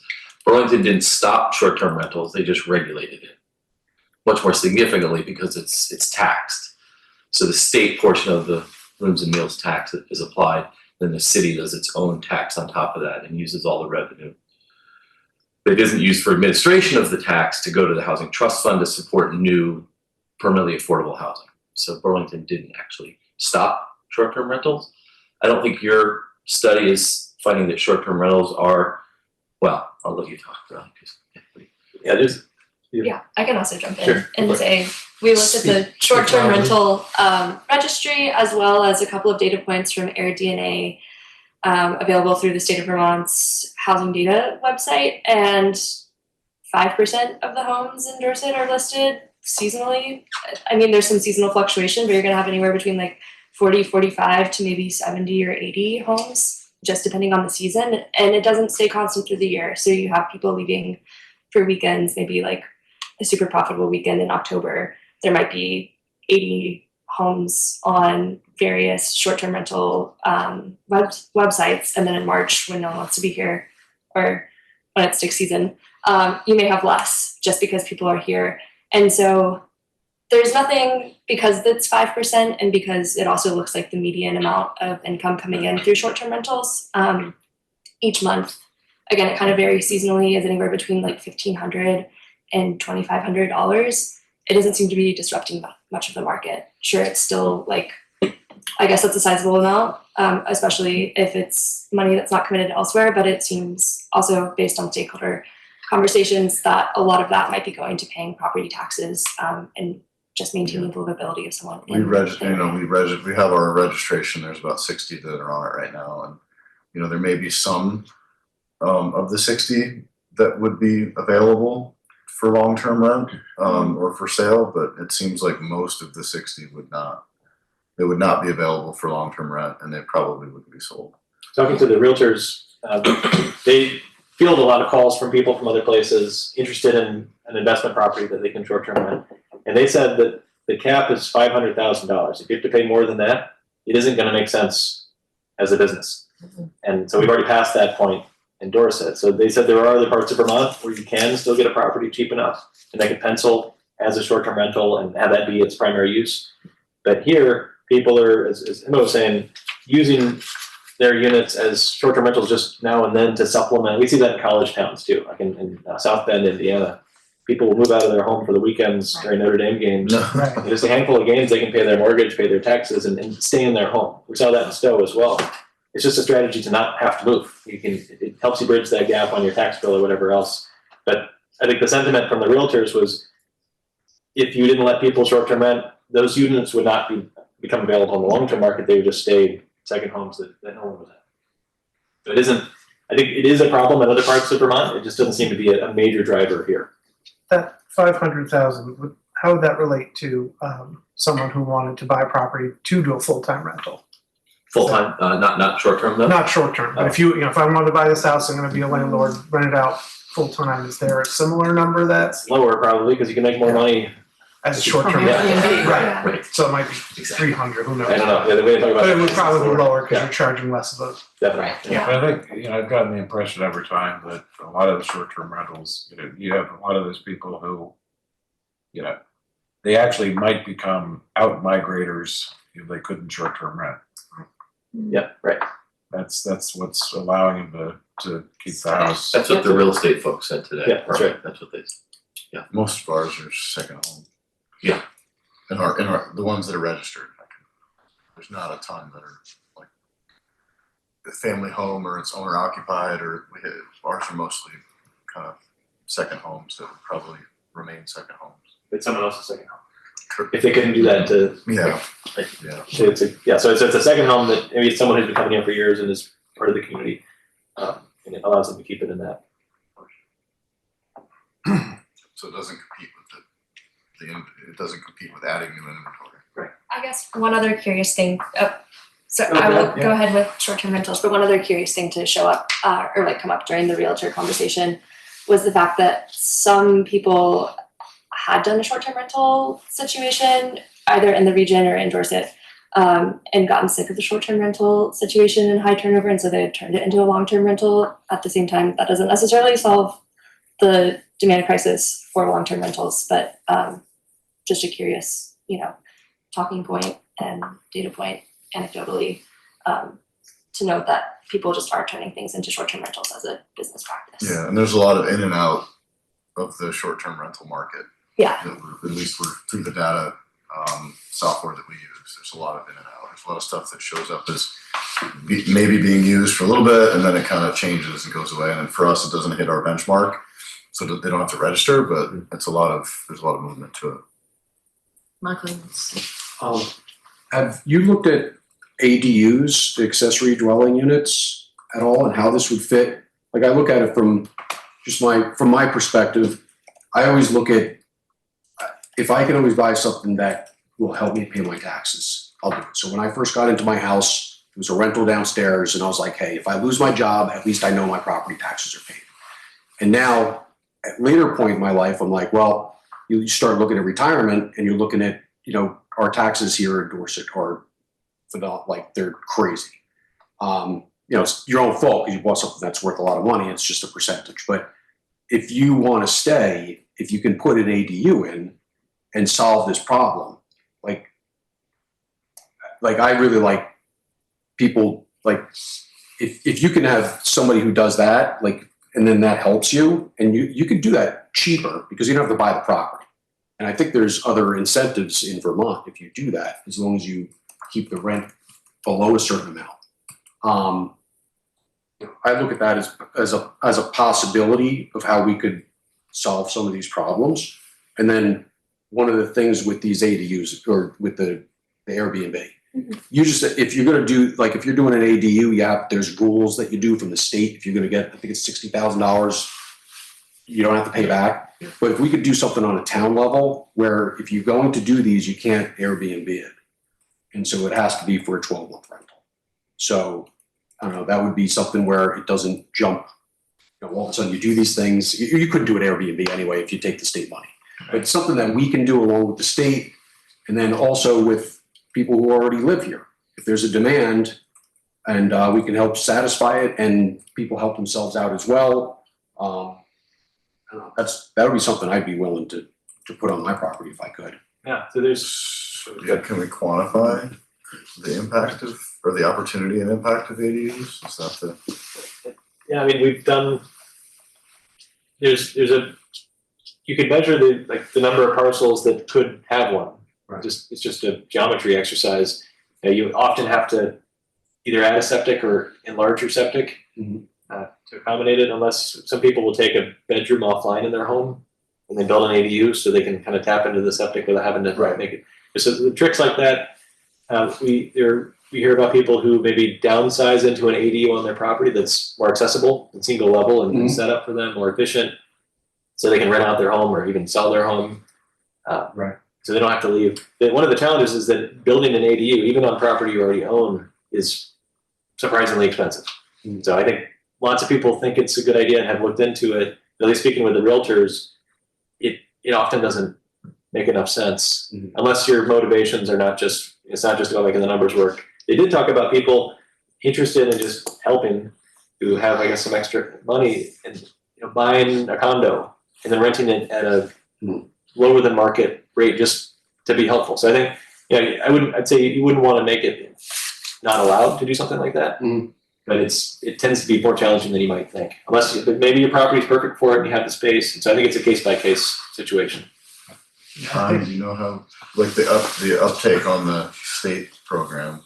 In communities, I live in one, unfortunately, where the fire marshal requires you to sprinkle it because it's the distance to the street edge where the fire hydrants are. It's too far back, and they literally are making you sprinkle them. So all of a sudden, the cost is too much. So even with the state subsidy, it's very few folks are doing it. It's not taken off the way folks had hoped it would. It's a good thing to add. I think gives people the opportunity to stay on their property, and many people do it and move into the ADU themselves and make the bigger portion of the house, their original house, available. That sometimes works pretty well. That might work better, yeah. I don't think you can overstate the challenge of septic in this. Yeah. I'm a civil engineer, that's what I do. Because if you're adding something new, you have to be fully compliant. That means right now, maybe your well and your septic are too close together, and that's okay because that's the way it is. But as soon as you add beyond what you have, everything has to be fully compliant. You have to identify a replacement area. You're almost always going to build something. You can't do the bedroom swap thing. But unless you've got a lot that's 2 acres, that's almost always going to be impossible. It's a great idea, but in a town, there's no way anywhere near the village. It'd be so hard to squeeze everything in because there's so many houses. When you're on town water, it gets easier, obviously. We don't have town sewer. But that really is a big challenge with the ADUs around here. So I guess knowing that Dorset has large lot, large house development style, what do those septic tanks end up looking like volume wise when you're putting in something? Septic tank's the least important part. Okay. That's, I was looking into between 1,000 and Massachusetts. 2,000 gallons, it's the leach field that takes up all. Okay. Yeah. We were looking into some Massachusetts things with like ADUs as well and kind of modeling where you could put them and what the geometry would have to be. Yeah.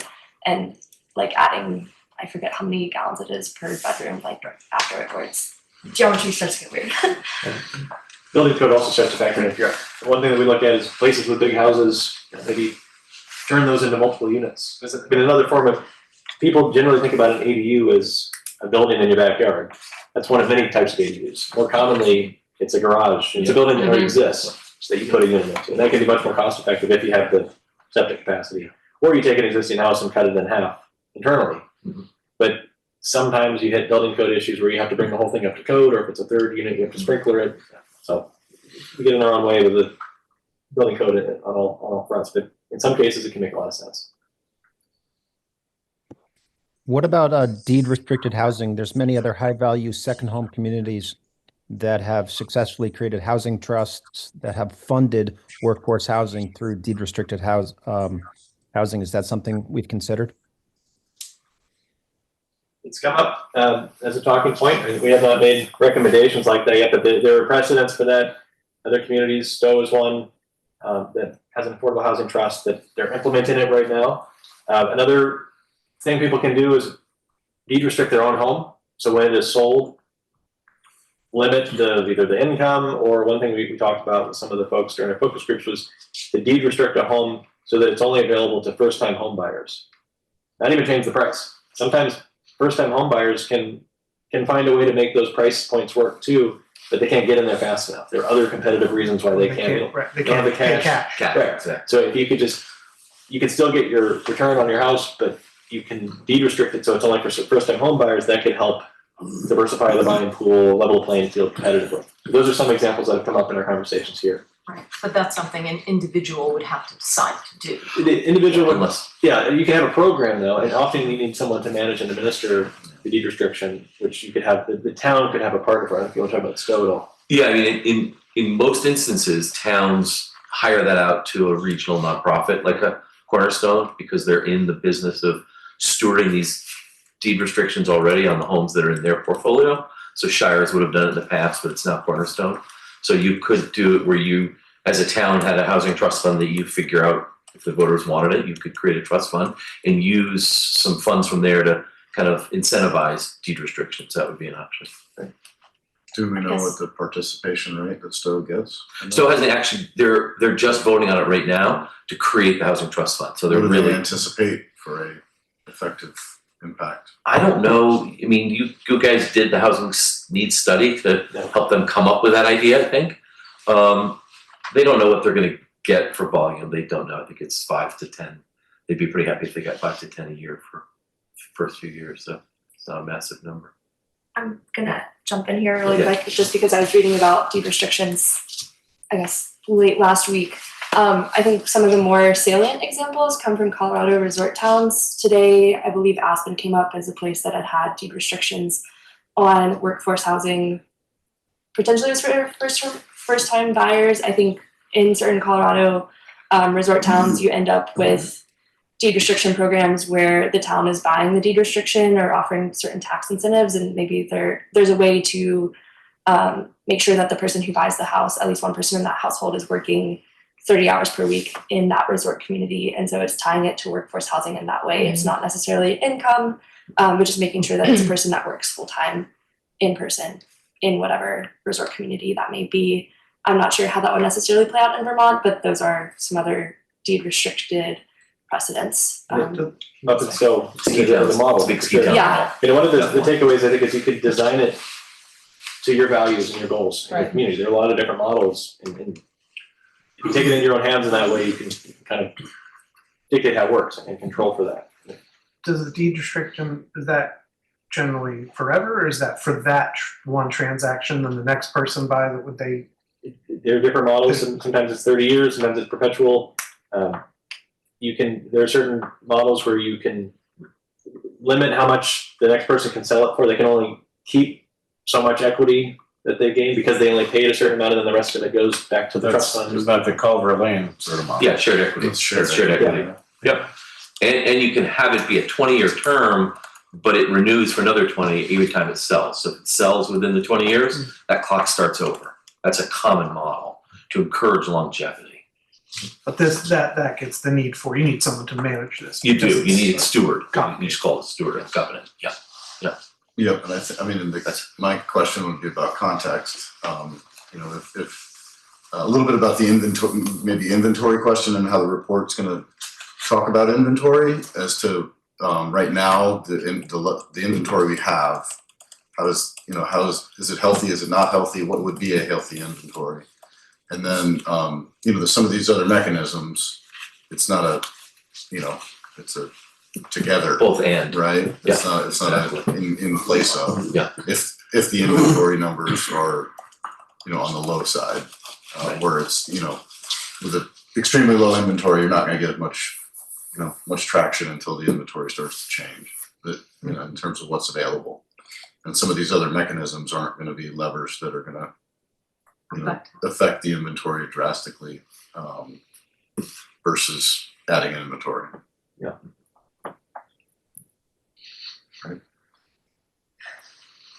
It's like we're only about an hour behind schedule. Jim's the timekeeper. Not It's a fast hour. It's been a good hour. Interesting hour. Good hour. Are there any more questions on the chat or? No, I think Tim's was the last one in the chat. Well, you are still working on this and we'll wait to Yep. hear. There were some very interesting discussions today. Yeah, Really helpful. Clearly, Yeah. lack of inventory was a big topic. It's just what that inventory looks like. That's right. Okay, well, thank you so very much. Great, thank Very you all. helpful. Thank you. Have a good rest of your meeting. Thank you. Sorry, driving back. We're gonna put it Good call.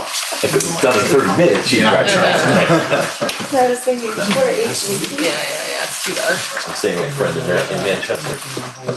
Good call. Randy Ford, the architect. Oh, yeah. Oh, really? He's like Freddie's like sister's best man. Oh my gosh. So,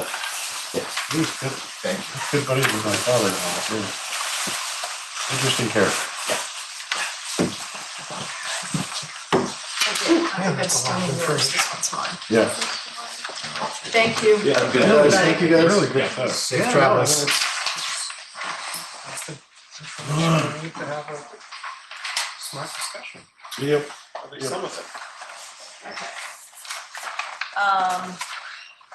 So next on the agenda is just discussing our housing meeting tomorrow night and preparation. You've seen what Rob has done. Yep, disregard the slide deck in the packet. In front of you, there's a separate new slide deck that we should be referring to. Not a lot of changes from what was in the packet, but a couple additional slides. Not necessarily gonna go line by line. And so Rob, can you please just But just to remind us summarize. of who's gonna be there tomorrow, format, all of that? Yep, so we're expecting Evernorth to supply information that Brian's gonna go over. And then a representative from Cornerstone should be there either online or here in person. And those are two nonprofit housing agencies that work. Cornerstone regionally, Evernorth regionally within Vermont, and then Cornerstone regionally within New England. Those two entities. And Evernorth, Housing Vermont, which partnered to do Culver Lane, turned into Evernorth. And also, which one of those, so there was the housing development that I went up to look at, that was a Jeff Glassberg one up in Middlebury. Mhm. Which one, was that Evernorth or was that Cornerstone? It wouldn't have been Cornerstone because they work in Bennington and Rutland counties. Oh. It may have been the Addison County group, or it could have been Evernorth. I will say I drove up there, which was just very useful. It was like an hour and 15 minutes, but one of the projects was called South Village. And they have like a big apartment building and then another big building which looked like, I think they called it duplexes, but it looked just like the other one. And they had retail, and then they had like a little circle with what they called cottage housing, and then farther around they had another little circle where they had, which were pretty big houses, and Fields Lane or something like that. But it was very helpful to go up and just get sort of a sense of the scale and size and density. Anyway, go ahead. No. Interrupt. I guess the context for tomorrow night is that we're trying to kind of distill down a bunch of the information that we already have gotten into a presentation, recapping the meeting on January 21st, talking a little bit about the housing market study, a little bit about affordable housing, a little bit about Raptor Lane and kind of how we got to where we are in terms of the ownership of Raptor Lane, and then a little bit talking about housing type and then community need. And that, I've added in some of the slides from both the last two, Kevin Chu's, a little bit of his presentation, and then some of the market study that you guys just saw. Trying to just kind of pull out, I guess, Some good ones. interesting, facts, and then also kind of relay along some of the information that will be in that final market study. So the two things from Kevin Chu are the piece about the where workers are located, and then the polling work that was done by UVM Center for Rural Studies, just kind of talking about the general kind of like undertone or opinions of people, because that's what we're trying to better understand. Let's see. Raptor Lane stuff we all know a lot about. I've been kind of going back and forth with some of the maps to show. The first one is the map that talks about the areas of consideration, which is the orange kind of blobs that you see there on that map are what were kind of deemed as developable areas on the property when we did that work.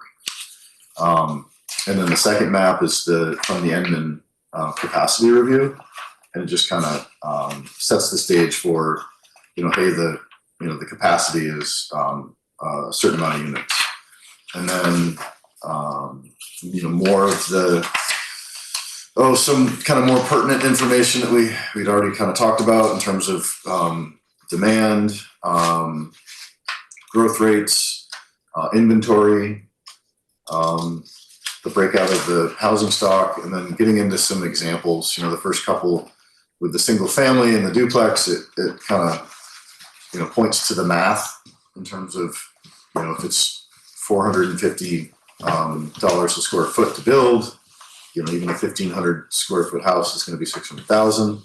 If the area median income for the town benchmarks more like 400, obviously that's pretty good explanation as to why the 1,500 square foot house doesn't get built. Duplexes is a similar scenario where you have a little better economies of scale, but you still don't have quite the numbers that make sense. And I've tried to, the first pictures, it's a single family that's in that 1,500 to 1,700 square feet with a garage. Picture of the duplex below is actually from East Branch Farms in Manchester, which is right off of Behind Aubuchon, right? Yep. Behind the Green Mountain Vet Clinic in Aubuchon. The multifamily, a little different. There's not a contemplation of cost, but economies of scale, more conducive to rentals, stuff like that. And then the picture there is from Monument View, which is in Bennington, which I think, part of my hope is that we're going to capture a character trait in the concept or the built environment that's going to be reflective of the community. And I think that the Monument View multifamily, I think there's 6 units in that building. And it's more of a Vermont vernacular. As opposed to a big. Yeah, as opposed to kind of a big block. Those things. Yeah. Look massive. So I think it's, I think it's pointing out that what it looks like is important. Right. I think it's tricky because it's subjective and a lot of people are going to have a lot of different maybe opinions on it, but I think we all know it when we see it, right? Mm-hmm. I think it's the type of the type for that discussion. A little bit about Culver Lane. They, included some of that stuff in the presentation that Jeff just went through, but this is kind of, summarizing that.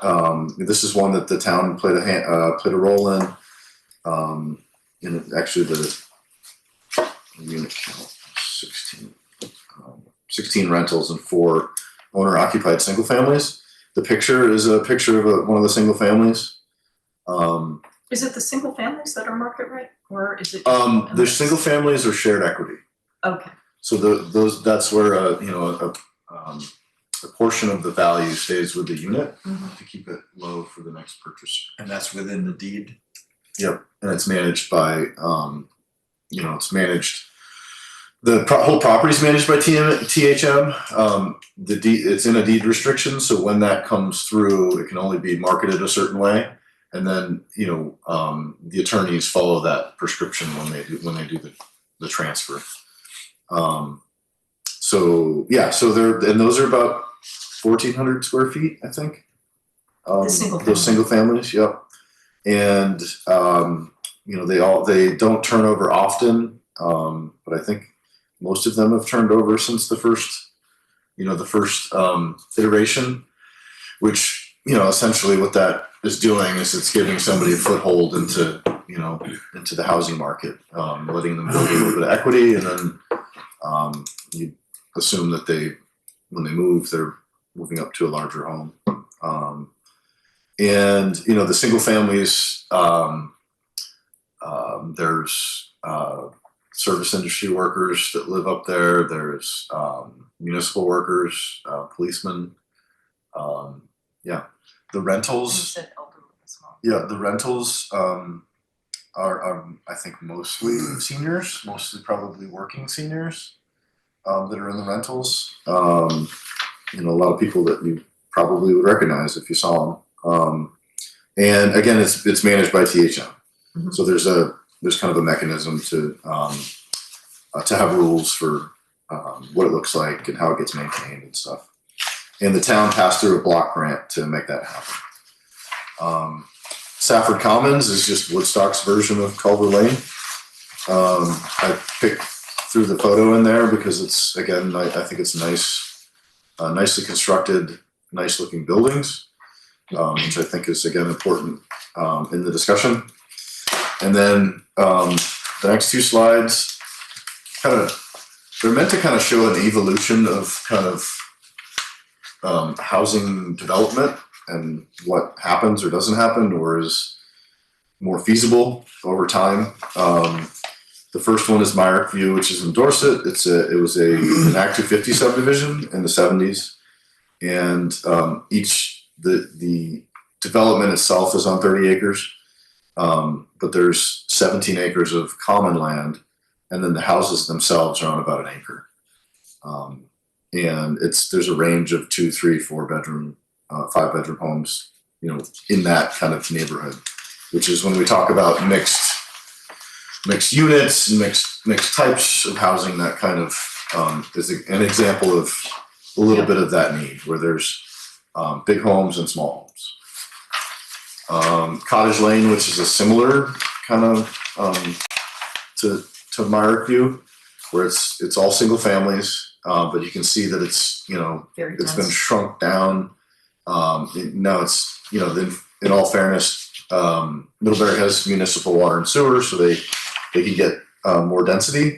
But one thing that's probably important to call out, because it's in our zoning bylaw, and when Raptor Lane goes to get potentially re-subdivided to accommodate, or the boundary lines changing to accommodate a project, our bylaw says that it has to, because it's in the rural residential zone, it has to be reviewed as a PUD, which is going to then, what that does, the way I read our bylaw, it's gonna require that essentially 70% of the area that's included in the development is gonna have to be open space, so that the 30% of where the homes are gonna be where the homes would be 30%.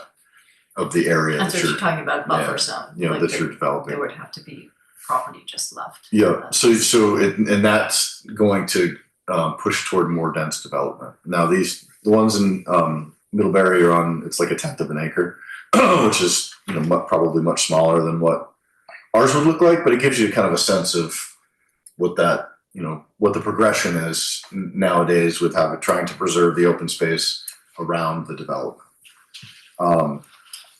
Second to last, okay, almost. Next slide is kind of that trying to be in a discussion about, you know, who the homes would support. And this is meant to kind of open up to the room and have a discussion about, you know, who they could support. And then I've got benchmarks for working families, which would include adult children who wish to return to Dorset, working seniors, retirees on fixed income, looking to downsize, and then market rate, which would be, you know, anyone wishing to live here full time. Tried to get, you know, pictures of those demographics, and you know, just a reference to the market study when that gets done is going to have more details about these kind of components. But the hope is that we can then have a discussion. You know, I think at the January meeting, there's a lot of discussion about workforce, and less about a senior aspect. And the senior aspect is something that I know anecdotally I've heard. We've tried to get the market analysis to kind of, you know, in part of it, it talks about the 30% of AMI and below. We tried to extrapolate, you know, how many of those households are seniors, and it was about 80. So, you know, that if you that metric with the 292 and the 16 units available, 80 of the 292 would be senior homes at that 30% or below AMI. And we didn't hear much about that at the last meeting. So trying to give the space for that to be talked about. The next slide is what we spent a bunch of time looking at, which just kind of is introducing the idea of the demand, which then gets into, you know, I think a pretty big discussion about, you know, the inventory level, what's healthy, what's not healthy. If you go back before COVID, there could be 80 to 100 homes for sale at any given time. I'm gonna kind of build into the presentation a little bit of, like, in our process in 2018, we had, Allison was on the committee. We sat there and looked at different uses for the property. And when it came to housing, there was a pretty straight line to, hey, there's 100 houses on the market right now, and it's difficult to sell a house. So maybe, you know, at that point, the inventory was plentiful and there was no real need to wade into that discussion. So we didn't. You know, now the inventory's not even 1/10 of that. And it's a little bit of a different discussion, but the demand piece, I think, informs all that. And, you know, if a project starts to get further defined, what's nice is that they'll be able to actually look at the particular project and comment on how it will meet or not meet, or see demand factoring in, which I think is what certain developers are going to look for. And then the last slide is the open-ended question: how many units? And I try to summarize where we're at with the, you know, I think we've seen that there's a demographic need, economic need. The market is showing that there's demand, and that Raptor Lane is an opportunity of some sort. And then that's meant to be, hopefully we get to this slide fairly quickly. And then we can have, you know, as much time as people want to take to talk about, you know, an appropriate unit count. So, and I'm happy to amend this or change it as you see fit. Change everything. Yeah. But it's meant to try to be, to facilitate, you know. Nicely done. Not to be dictating. Did you add in the thing about the zoning district for Raptor? No, that's good. Yep. That and Yeah, just anecdotally from when I was sitting and listening to some of the brokers today, it was interesting because one of them said that they knew of 4 people who were, she said they were kids of people who'd been living somewhere Couple of else them and were wanted to move back. Local, you know. And they were looking at a price range of about $600,000, and they had been outbid on everything. Couldn't get there in time, couldn't get the cash in such a short period of time. And it was just, that was kind of interesting because it was a little bit higher, you know, some of the numbers that we're looking at are slightly lower, at least in that proposal that SM Graves did. But it was interesting to hear that there was a big market for that sort of little more. So the houses that sit on the market, are they I've known people around here who their house is worth X, but they list it for 1.5X, you know, is that why some houses sit on the market, or do they actually do they turn over that fast? I think it depends. Yeah, I think it's it's everything. the price and location and Yeah. lots of other factors. You know, there's a house Renovation, on Route non-renovation. 30 that I think had a contract in 4 days last week or last couple of weeks, and then there's stuff that has sat for a while. But generally, the stuff that there's estate stuff, which is kind of in its own, you know, large estate, large value stuff, which is its own little market, and then there's, you know, everything that's kind of not that, and you start to, you know, have to look at, okay, what's the price point, what's the location, what else is that competing with? Okay. And that those start to be. Yeah, we do not have a single market. We've got different markets. Yeah, there's a few different markets. But to Megan's point, there are people that can pay $600,000 for a home that would like to be in Dorset and can't be here. That seems to be like that's, you know, potentially either families with school children. I mean, it's a fairly hefty sum for a home, by most standards. And to me, that's an inventory. Yeah, and that's what sort of came out today, was that there's just a lack of inventory and a big demand for And that kind of both color. I'm still rentals, thinking that rentals and this. I still think that the senior downsizing is something that's just so missing. Well, and the other thing is there's 2 aspects to the senior downsizing. Right, There's opens one up where something everybody for thinks somebody else. everybody's got a lot of money, so they can just afford to buy what they want. But then there are a lot of usually single widowers living in a big old house, and they have very limited funds. They want to sell and have that to secure their future, but they can't because they can't find any place. I've actually heard from 2 of those people who have said they were so disappointed in everything. Well, they said stopped. I said it's not stopping. It's just a process. We're, you know, just analyzing it, trying to get more feedback. But it's creating an opportunity, because if they sold it, where would they go? And Right, exactly. They can't and afford it. it's, you know, that's where I was going But they back can't to afford to Egress stay and in their own Backhill house. as being a, you know, just a nice solution to Right. that. Right, so it's like you have to look at all the different aspects. I mean, it's complicated, and whatever we do or we do not do, we're not gonna be able to solve everyone's problems. It's Right. just if we can identify But where if you can there's solve, if you a can solve a significant problem demand. where it's a, you know, for a developer it could make money, then you support the parts where they're not gonna make money. But clearly rentals were great amount. Yeah, in the commentary. Yeah. With the focus groups. You know, and that's pretty, when you look at the slide that shows the breakout of the types of units, you know, and mostly being single families and mostly being large single families, and that's, you know, and that's, I think the second, you know, 35% of the housing stock is 2 bedrooms or less. And that's kind of that, the 2 bedroom is the prototypical first home, last home. Yep. Yeah.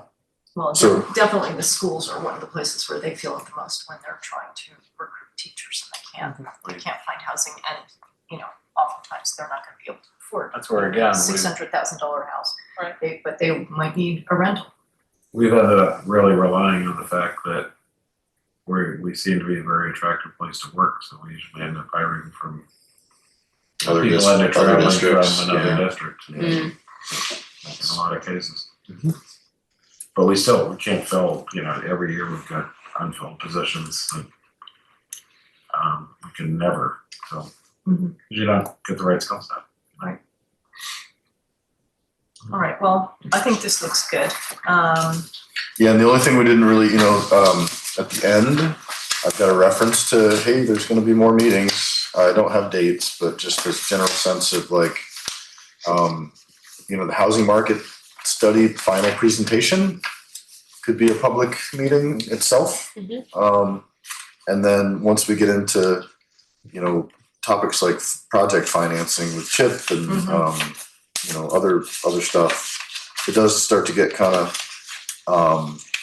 complex. And that, that itself could be its own forum. Yeah. Yeah, I agree, because there's just so much there. Yep. And then, at the very end of here, the general plan is to, if we get feedback on the unit count, and unit type and who, that we can start to then formulate, an idea around an updated concept.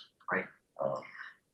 So that was one of the things, if we, like tomorrow night, kind of ask people what do they think would be appropriate? What, a range of houses in the area or something, what would they feel comfortable with and what would they think would be appropriate for the space? But then more than that, trying to make sure that we reach everybody. That's what we were talking about. I think doing a survey so that we can, even the second homeowners who aren't here, just everybody can sort of weigh in.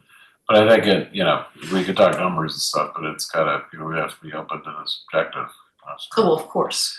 And that has to be from, everything from, I just think it's a bad idea, period, to, I could accomplish this, or, what, do we have a need or do we have, an obligation to, to try to be a part of the solution? But I think it should be fun, interesting.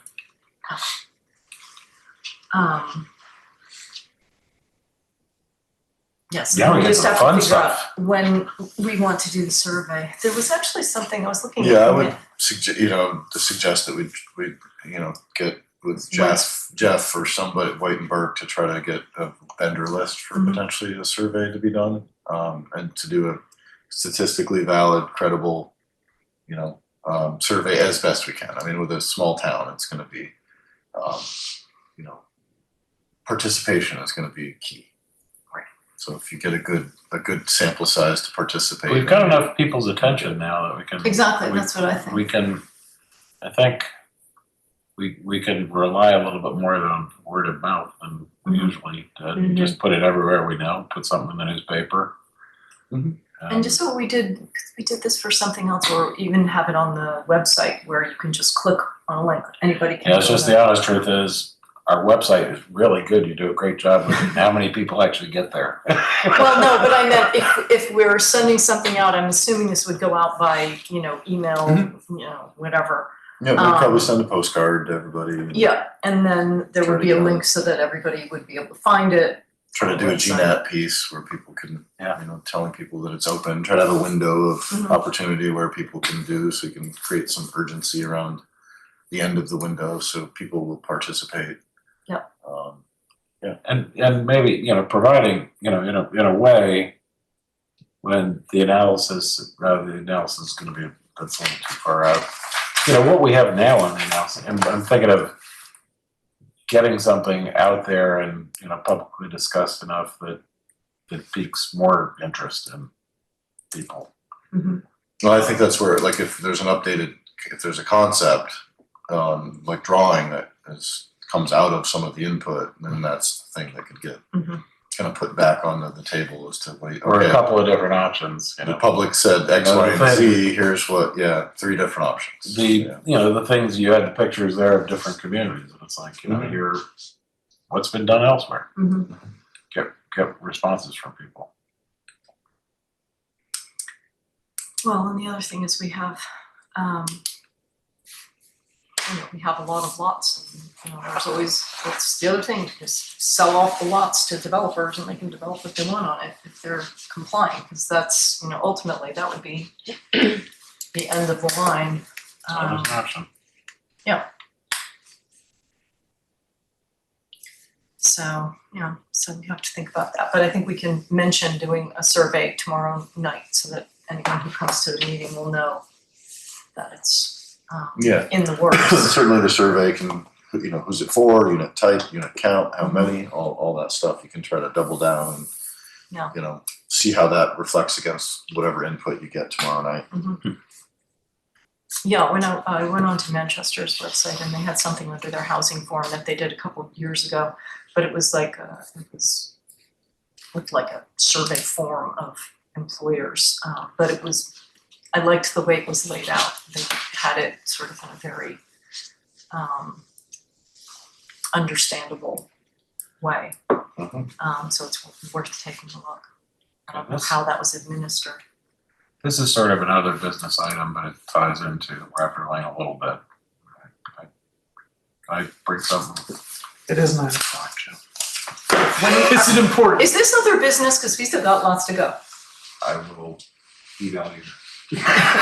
Well, you can't email us for all of us. It's an outside group that does, they're looking at, actually talking to me about the new potential school building and Raptor Lane.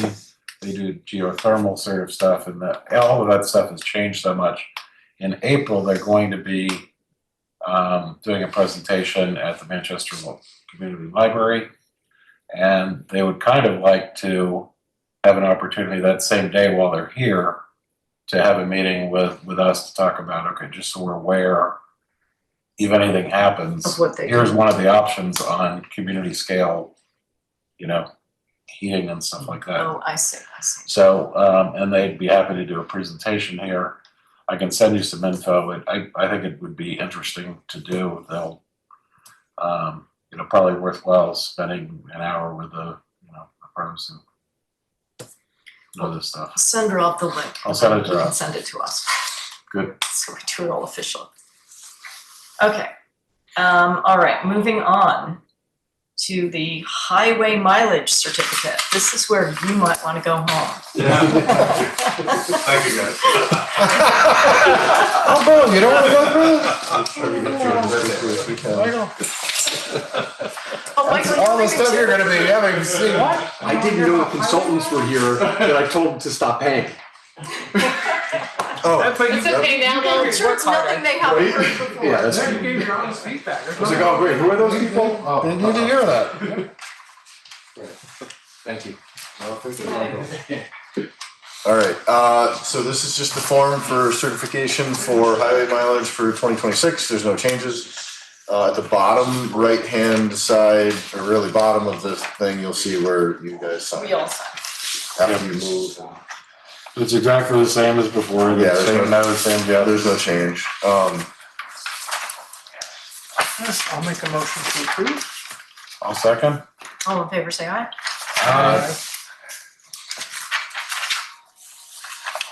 There's under bridge standards, there's really two things. There's the certification that we have, are readopting the standards from year to year. I can, if you really want to get into the nitty gritty. These are just V-Trans standards that V-Trans we basically have to standards. adopt. Yes. We don't get it, need to get it. Yeah, we don't Okay. need to get We into don't need the to. So there's another form there to be signed by the board. And then the last form is the annual financial plan, which says that we spend at least $300 per mile on our class 1, 2, and 3 highways. And you can see how old that statute is because it says $300 a mile. We have 50 miles, so if you did the math, you could What do we spend? see it would be really hard to maintain 50 miles of road on $300 a mile. Yeah. So that reference is probably, I don't even know, But then does that tie into probably 200 years old. that annual financial plan here that Classic Vermont, right? shows the spending of only one? Yes, yep. Yep, that's the form that goes with the plan that's in the packet, yep, which is what we represent to V-Trans, and that goes, because it's federal highway money,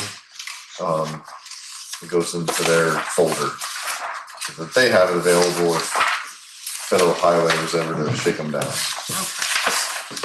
so now we have to do liquor licenses, which means we need to recess as the select board. We need a motion to recess as the select board and reopen as the liquor board authority, correct?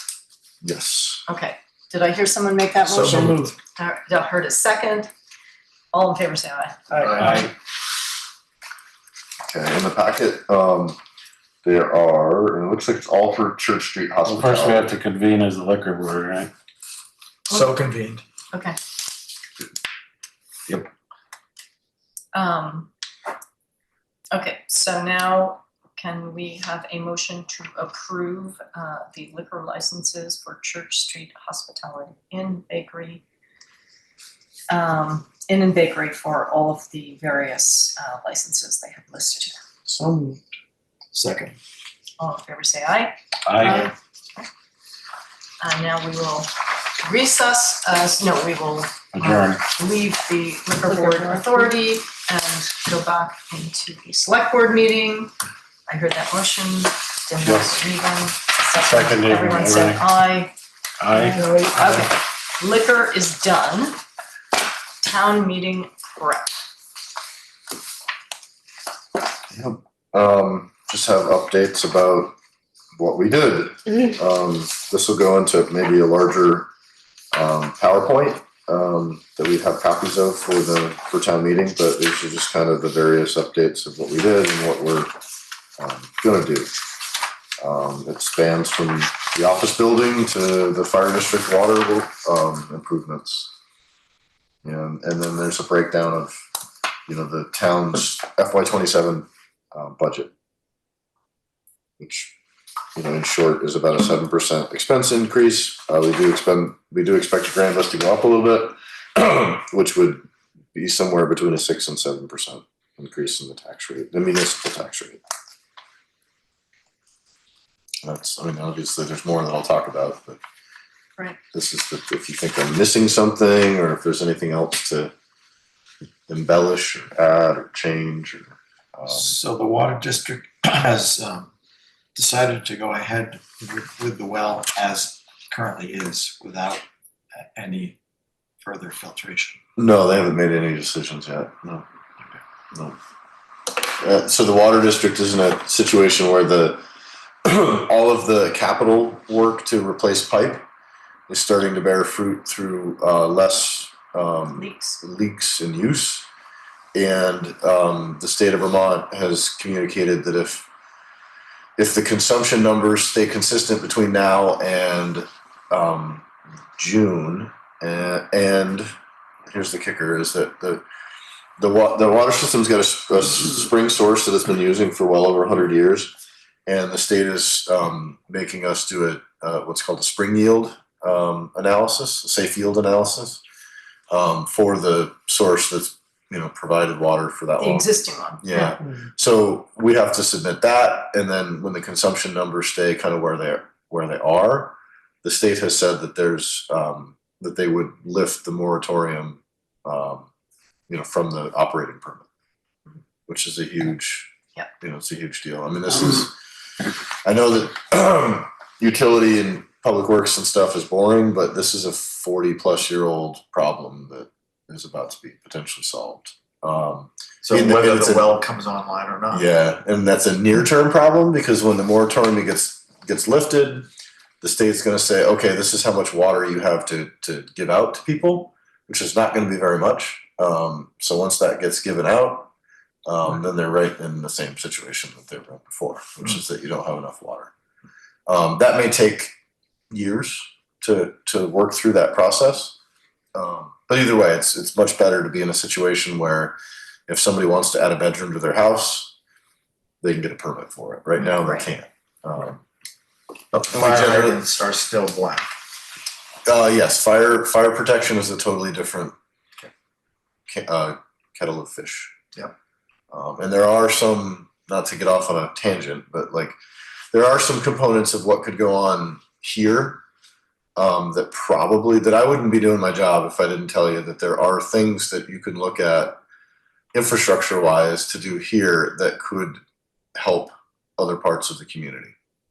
Fire protection being one of them. village water system has done a hydraulic analysis of the fire hydrants and basically looked at two things. So like if there's two ways to get the hydrants back online, replace all of the pipe, which costs a lot of money. At the time, this was years ago, it was like $10 to $12 million to replace all the pipe. It's probably 20 now. And the other option was replacing a portion of the pipe on Church Street and Route 30, which is, you know, most of the main, but not all of it. It's about 40%. And then adding a second storage tank on the east side of town. So Manchester has this exact scenario. They have storage in Rooteville, and then they have storage up on the top of by the school. And that storage creates this hydraulic condition to where less pipe and storage could get you the same impact as replacing all the pipe. So that was, at the time, that was, you know, all the pipe was 10 million, and that storage and new pipe was like 3.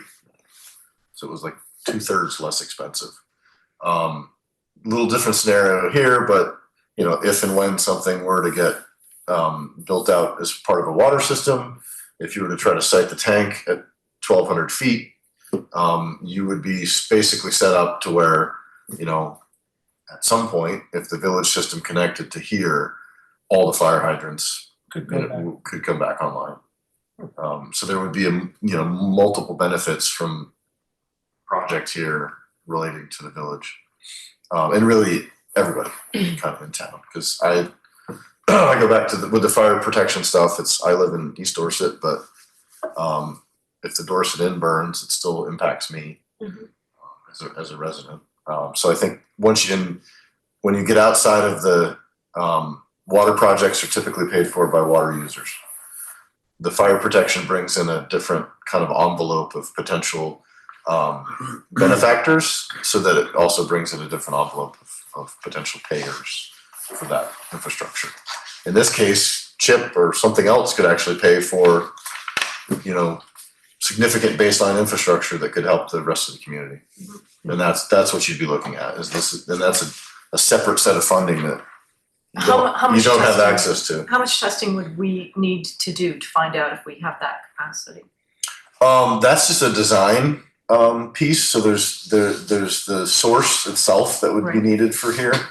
That's what was in some of that pre-development contemplation. I think source testing and stuff like that, you probably would be looking at $75,000 to $150,000 to do the testing, to do some of the early. Typically with that process, it's a stepped process. Step 1, 2, and 3. Step one is getting your source, getting it all kind of figured out. 2 is the permitting and design. 1 is the source and permitting. 2 is the design. 3 is the construction.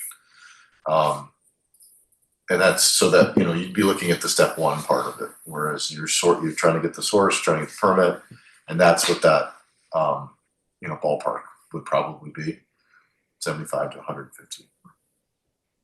For something that, the assumption there is that there's going to be enough units up here to require a public system, which it doesn't take many units to require that, and that's where you get into the. What is that number? 6, 7, 8?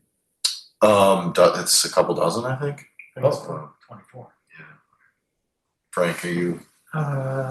Let's say 24. 30, 20, between 20 and 30.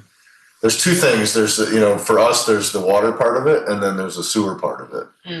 That the sewer stuff, when you get over a certain unit type, gets the sewer design and everything kind of changes, and so there's an inflection point for both infrastructure pieces. And it's a different inflection point. Similar, but potentially a little different. Yeah. And that's the stuff that, pre-development still has to kind of figure out. Right. That's the difficulty in, talking about hypotheticals, is that there could be differences. Edmund did most of the work. It's all kind of there. The sense is that you just would have to get some more more specificity on those two things. Mhm. But that depends on the, you know, Yep. the goal and the unit count and all that. But the point there with the Prudential Committee, Henry, is just that they deserve a ton of credit.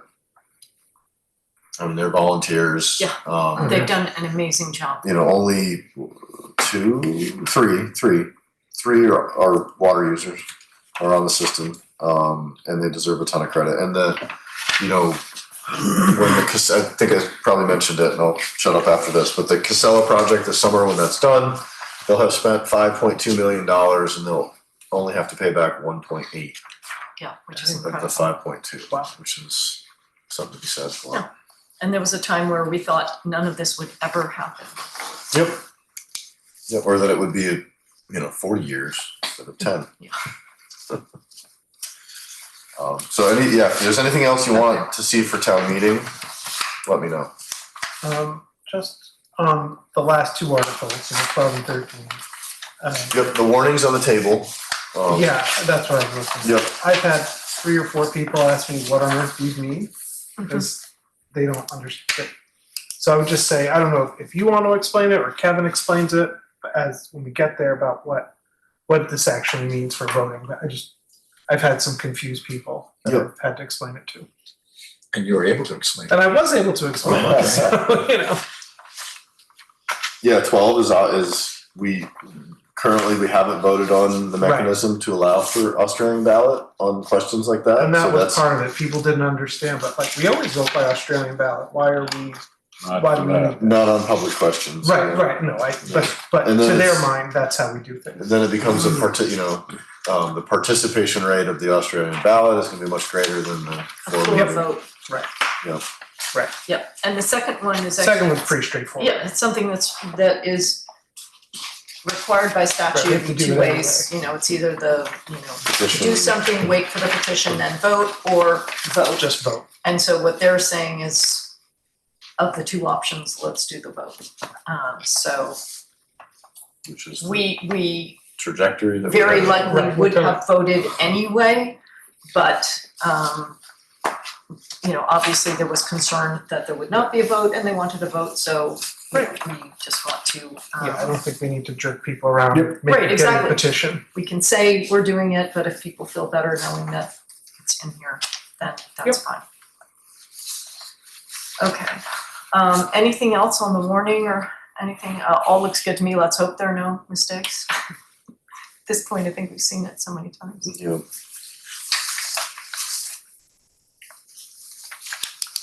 It's almost like this should have come.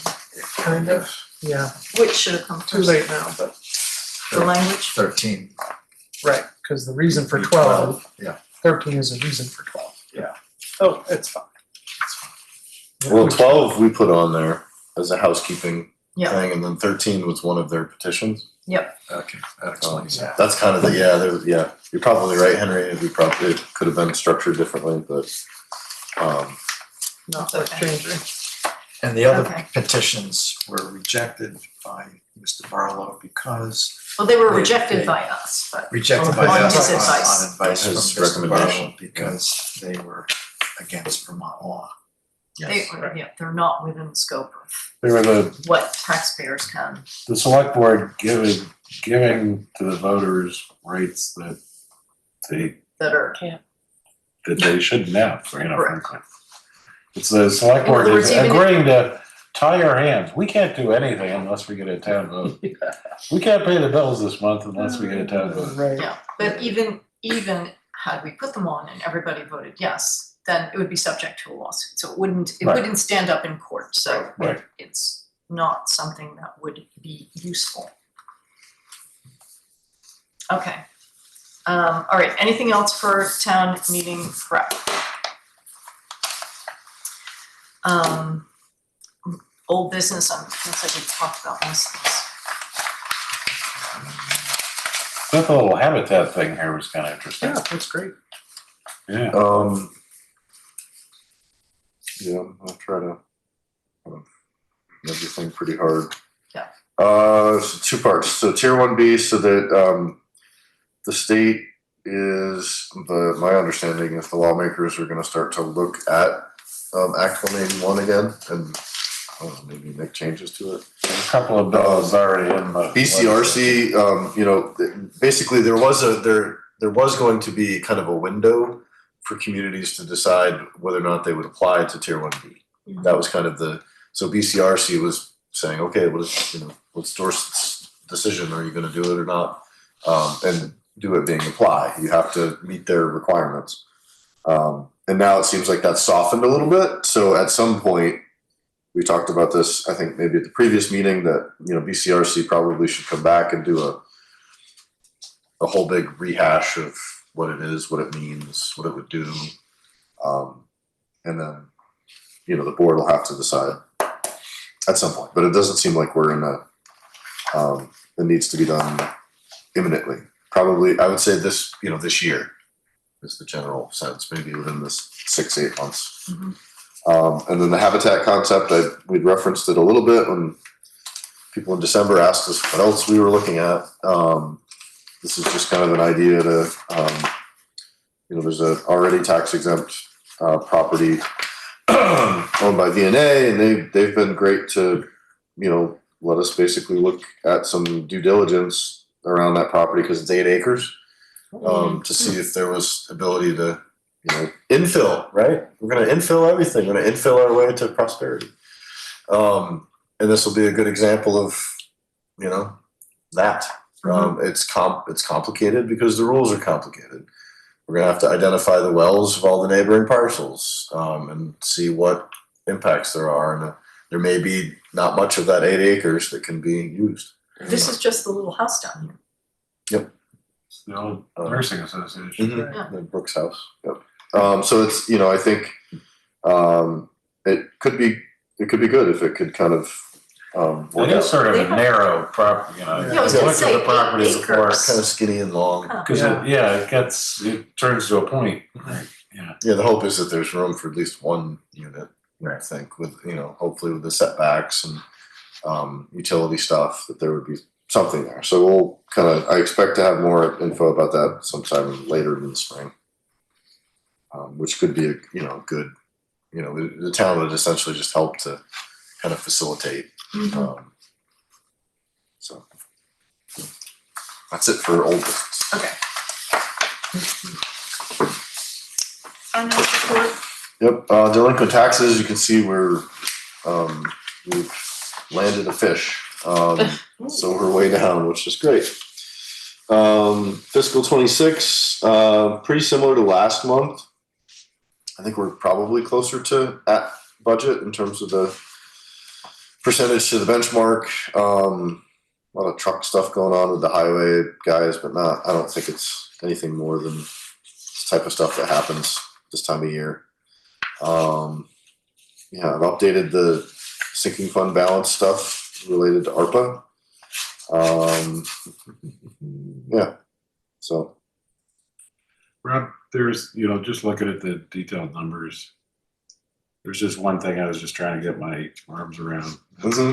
The health insurance current employees. Yep. Because we're, showing up 66%, 8% through, and we're over 100%. Was that just a change on elections or something for? It could be. Changes or I'd something? have to. Because that's on page 70 of the package. Just shows that we budgeted 195,000. We're already at 210. Yeah. I'll have to look at that, Joe. Yeah, I'm just curious whether we're, usually it's somebody went on a family plan, whatever. What's the line item of that? 1054-4907. Thank you. Yeah, page 305. Yeah, I'd have to look at the allocation.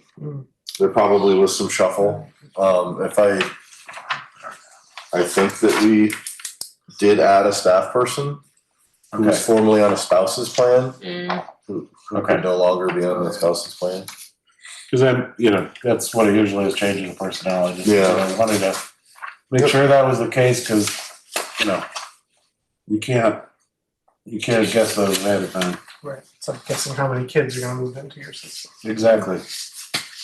I can report back on that. And then we, just, double check the number we put in the budget for next year. Mhm. Thanks.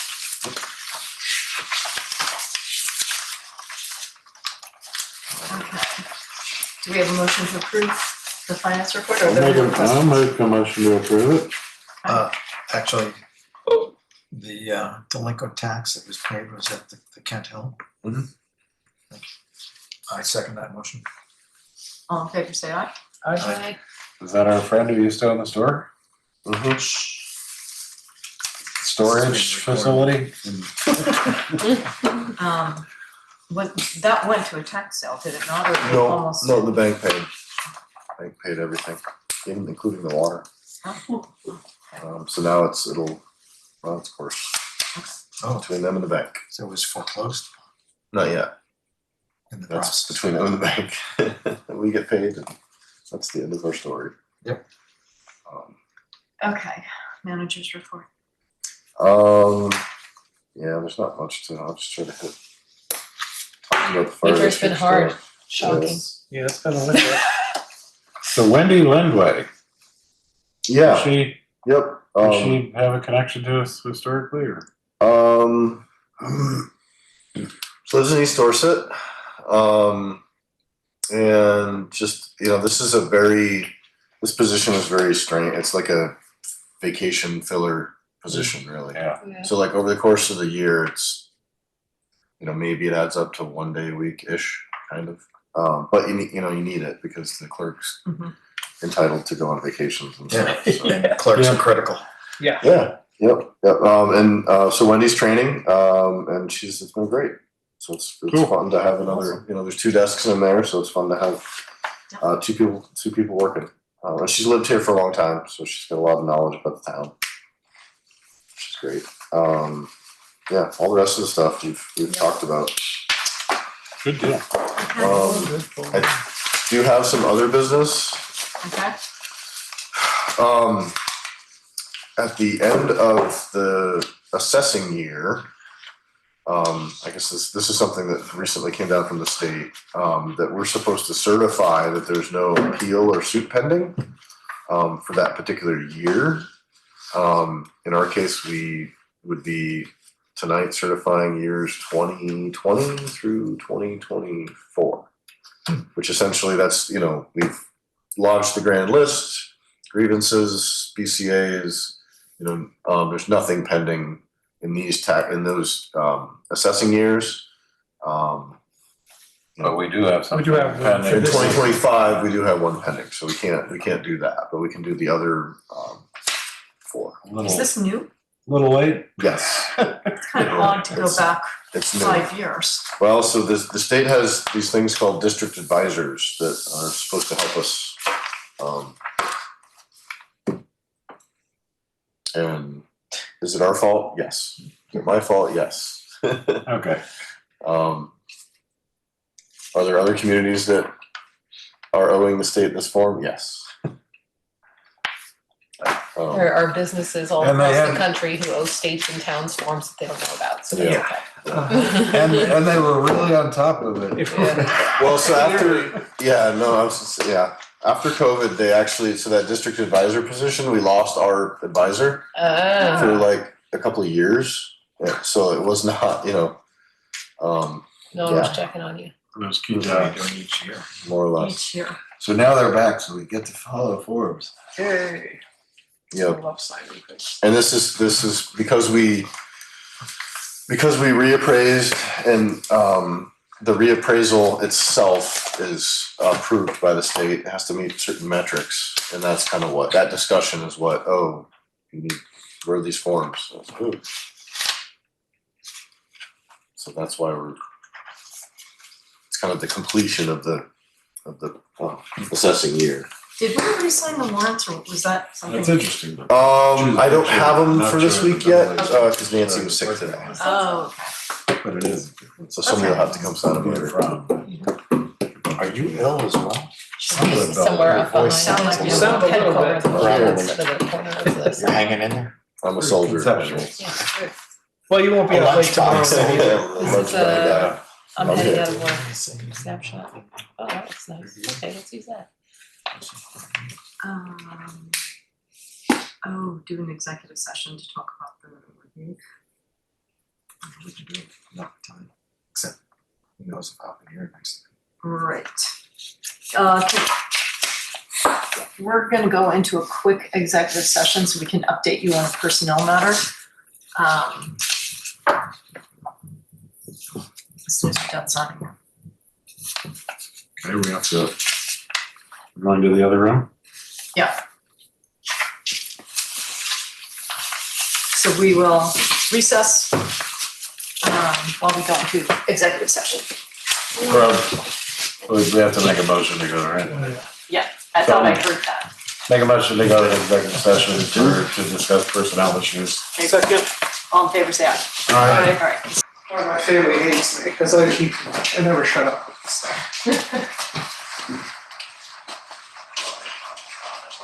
Just walk up with it. Yeah. Oh, great. Alright. We still have 3 hardy souls. We're still on. Well, Just one from my husband.